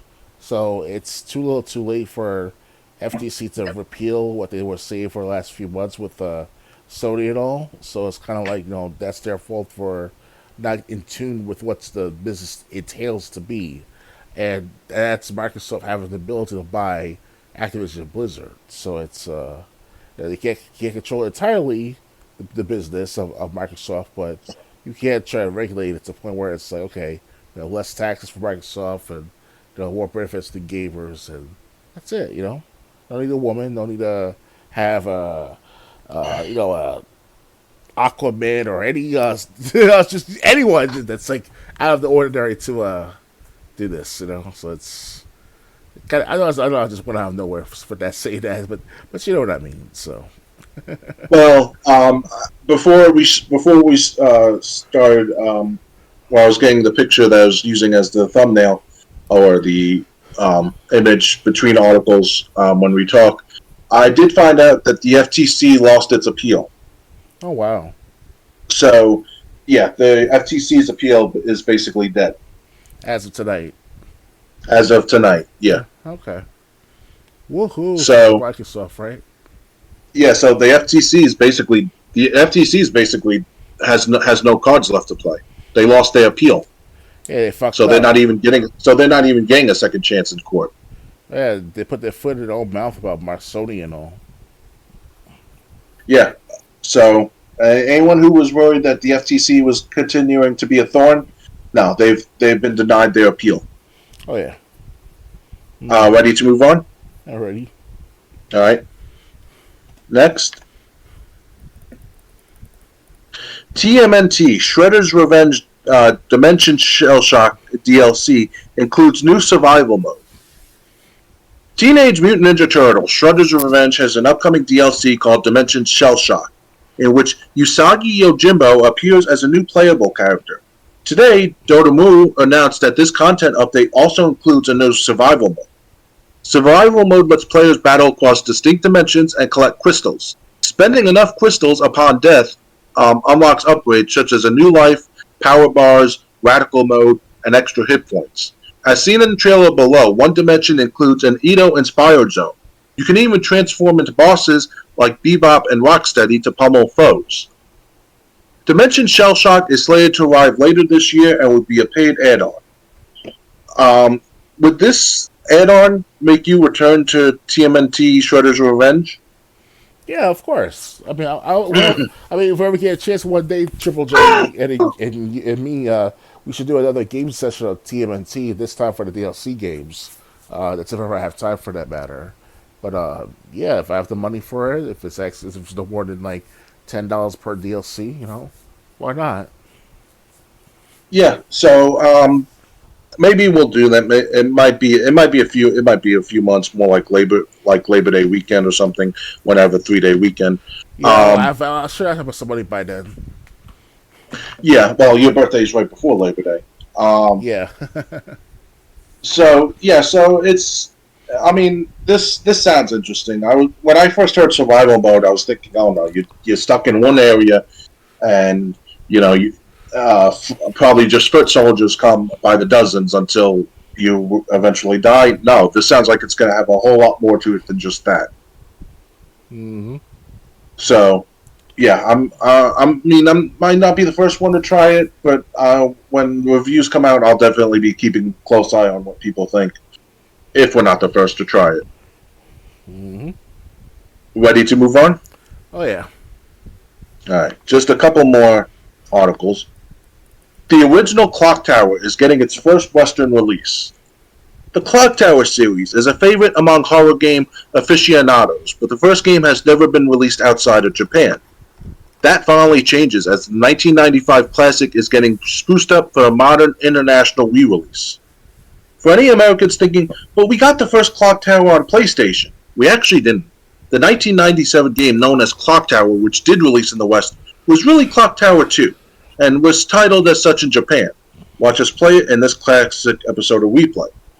The actual first game arrived on Super Famicom and stars Jennifer Simpson, an orphan adopted by the Burroughs family, only to find that a murderous stalker called the Scissor Man is terrorizing their mansion. As a point-and-click adventure, you use a mouse cursor to guide Jennifer and interact with your surroundings to solve puzzles and find clues while evading the Scissor Man. The game also features multiple endings. Clock Tower is considered one of the forefathers of survival horror and has been ported to different platforms such as PC and the Wii and Wii U eShops several times in Japan. WayForward is handling this port, which is being made using Limited Run Games' Carbon Engine. As discussed in the developer diary video above, improvements include the game's first official English localization along with multiple language options, a new animated intro, motion comic cutscenes, and a new vocalized theme song by famed anime and Silent Hill singer Mary McGlynn. It also includes an art gallery, save states, and other mod tweaks. Clock Tower is coming next year for PlayStation and Xbox consoles, Switch, and PC. Limited One Games is also releasing premium physical versions of this game. Did you play any of the Clock Tower games that came out on PlayStation and PlayStation 2? Well, if you're referring to the original Clock Tower game, obviously it was never released in Japan. It was never released outside Japan, so I heard of the game at least once when I was younger. Obviously, with the PlayStation 1 game, obviously, but I never knew about this very first Clock Tower game in Japan until like earlier this week with you. We played ahead about this with this episode's podcast. It looks good. I saw the gameplay event. I saw the trailer or the game previews call with those specialty developers and all. So that was good. Looking back at that game and see how good it looks. And it looks like something. It looks just as good as Resident Evil, just without the weapons, without the guns and stuff like that. So it's kind of like the Outlast, but the old school, old gameplay version of itself. You know, with a field protagonist. You know. Yeah. I just asked because I have experience. I beat the story mode in Clock Tower 3 on PlayStation 2. Oh wow! Which is probably Clock Tower 4, if you count according to Japan. Clock Tower 2, I never played. I've only seen it played on Happy Video Game Nerds channel years ago. Oh, yeah. And Clock Tower, I've gotten to the last level. There are multiple endings. Like if you don't find the evidence you need, the game ends prematurely. When you're in the first Clock Tower on PlayStation, you're trying to escape from this office building or this college building, while Scissor Man is going after you. But if you don't pick up the evidence you need along the way, basically I got an ending where the character Jennifer writes, "All leads to the Scissor Man have gone cold. There's no way to continue exposing who the Scissor Man really is." And then she turns the lights out, and then you hear the shears of Scissor Man's hedge clippers as he's coming to kill Jennifer. But there's also the first Clock Tower. If you get the right ending, the final level takes place in some castle. But it's also really short. The game is 3 hours long. And that's if you reach all the levels. So, Clock Tower 2 was a lot longer. But yeah, I'm gonna. And the first Clock Tower was point and click, so on PlayStation. So, I'm interested in this one. I don't know how much it's going to cost, but yeah, I would definitely be interested in trying this game out. Mm-hmm. Anything else to add, or ready to move on to the last article for tonight? Yeah, let's move on to the last article. All right. Last one. UK regulator CMA extends deadline in Microsoft Activision Blizzard acquisition case. UK regulatory agency, the Competition and Markets Authority, has extended its deadline for delivering a potentially new ruling on Microsoft's Activision Blizzard acquisition by 6 weeks. In April, the CMA blocked the acquisition over cloud gaming concerns, making Microsoft's fight for the green light in this acquisition more challenging. but shifted its sights on the Federal Trade Commission in the U.S. afterward, with plans to appeal the CMA's ruling in the meantime. Earlier this week, Judge Jacqueline Scott Corley denied the FTC's request for a preliminary injunction in its case. Microsoft announced its appeal efforts in the UK to negotiate with the CMA.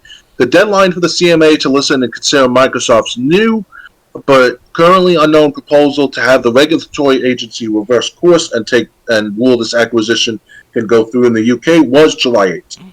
But the CMA has extended that deadline by 6 weeks to the new August 29th, 2023 date. Here's what the CMA wrote in the extension filing. The CMA considers that there is insufficient time remaining in the statutory period for full and proper consideration of Microsoft's submission on the proposed order. As such, the inquiry group considers that there are special reasons to extend by 6 weeks under Section 441A of, in parentheses 2 of the Act, the period for the discharge of its duty under Section 41.2 of the Act. The revised period will therefore end on 29th August 2023. However, the inquiry group aims to discharge its duty as soon as possible in advance of this date. This new date adds another wrinkle to Microsoft's acquisition efforts. The company's deadline to close the deal is July 18th. After the FTC's ruling, its appeal was denied as expected by Judge Corley, but a decision has not been made by the United States Court of, well, actually, it has been made, as I just found out tonight. Mm-hmm. In fact, New York City, NASDAQ announced it's moving Activision Blizzard from the stock market before this Monday. All signs point to Microsoft closing the deal by its July 18th deadline. If, however, that leaves the question of the UK.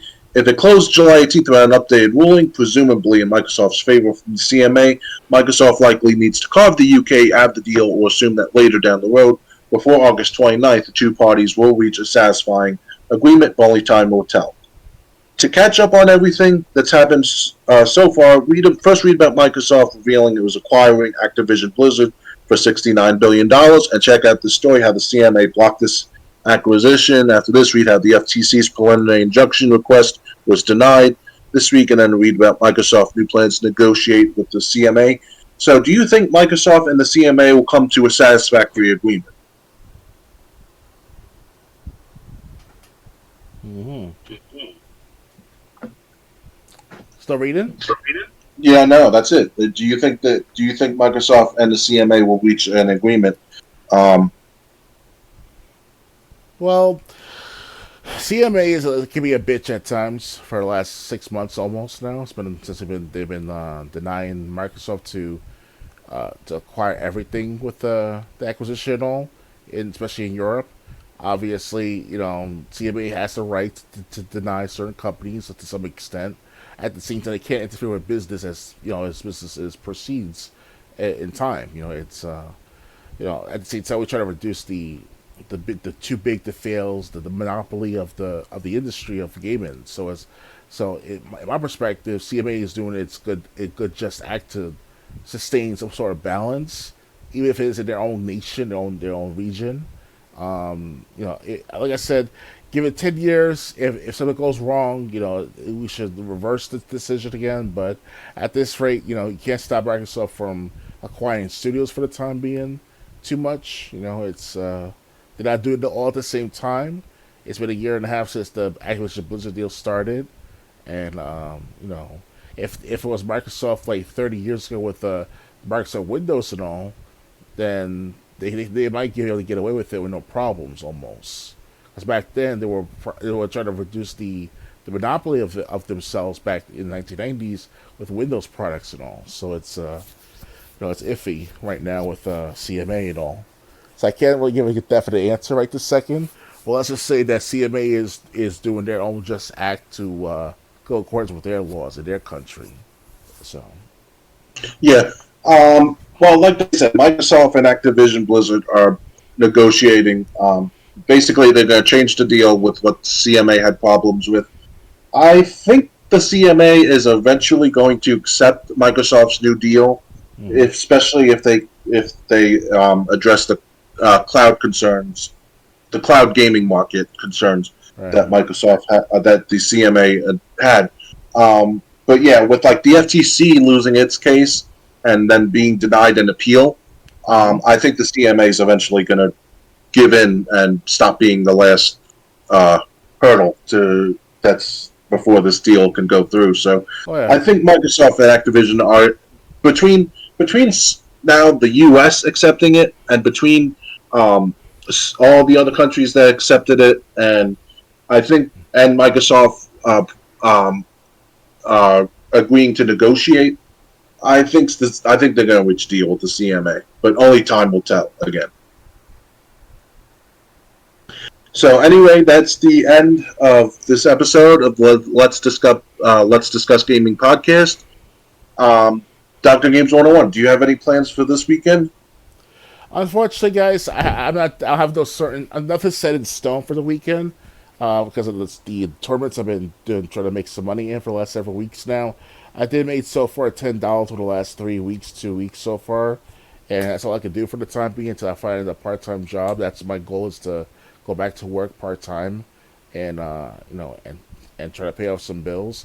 So if I ever have free time, I might do other games like Resident Evil 2, Unravel, Banjo Kazooie, SSX, Super Lucky Tales, Wasteland, maybe get Apex Legends gameplay, and I do a stream, but I'm not sure yet.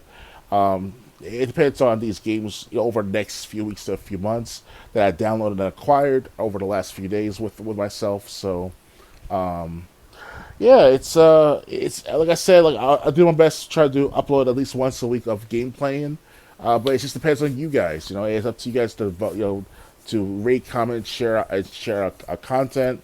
I'm more than willing to do what I can do for you to help entertain you guys. But if you're not watching my videos, then after a while it's like I can only do but so much. So, but other than that, yeah, everything's fine.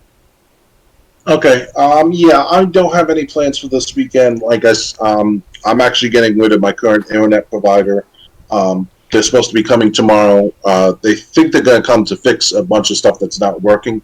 But when they get here, I'm going to tell them basically just take everything of yours and get out. I don't want nothing to do more with the service. I already spoke with a different provider. They're coming Tuesday.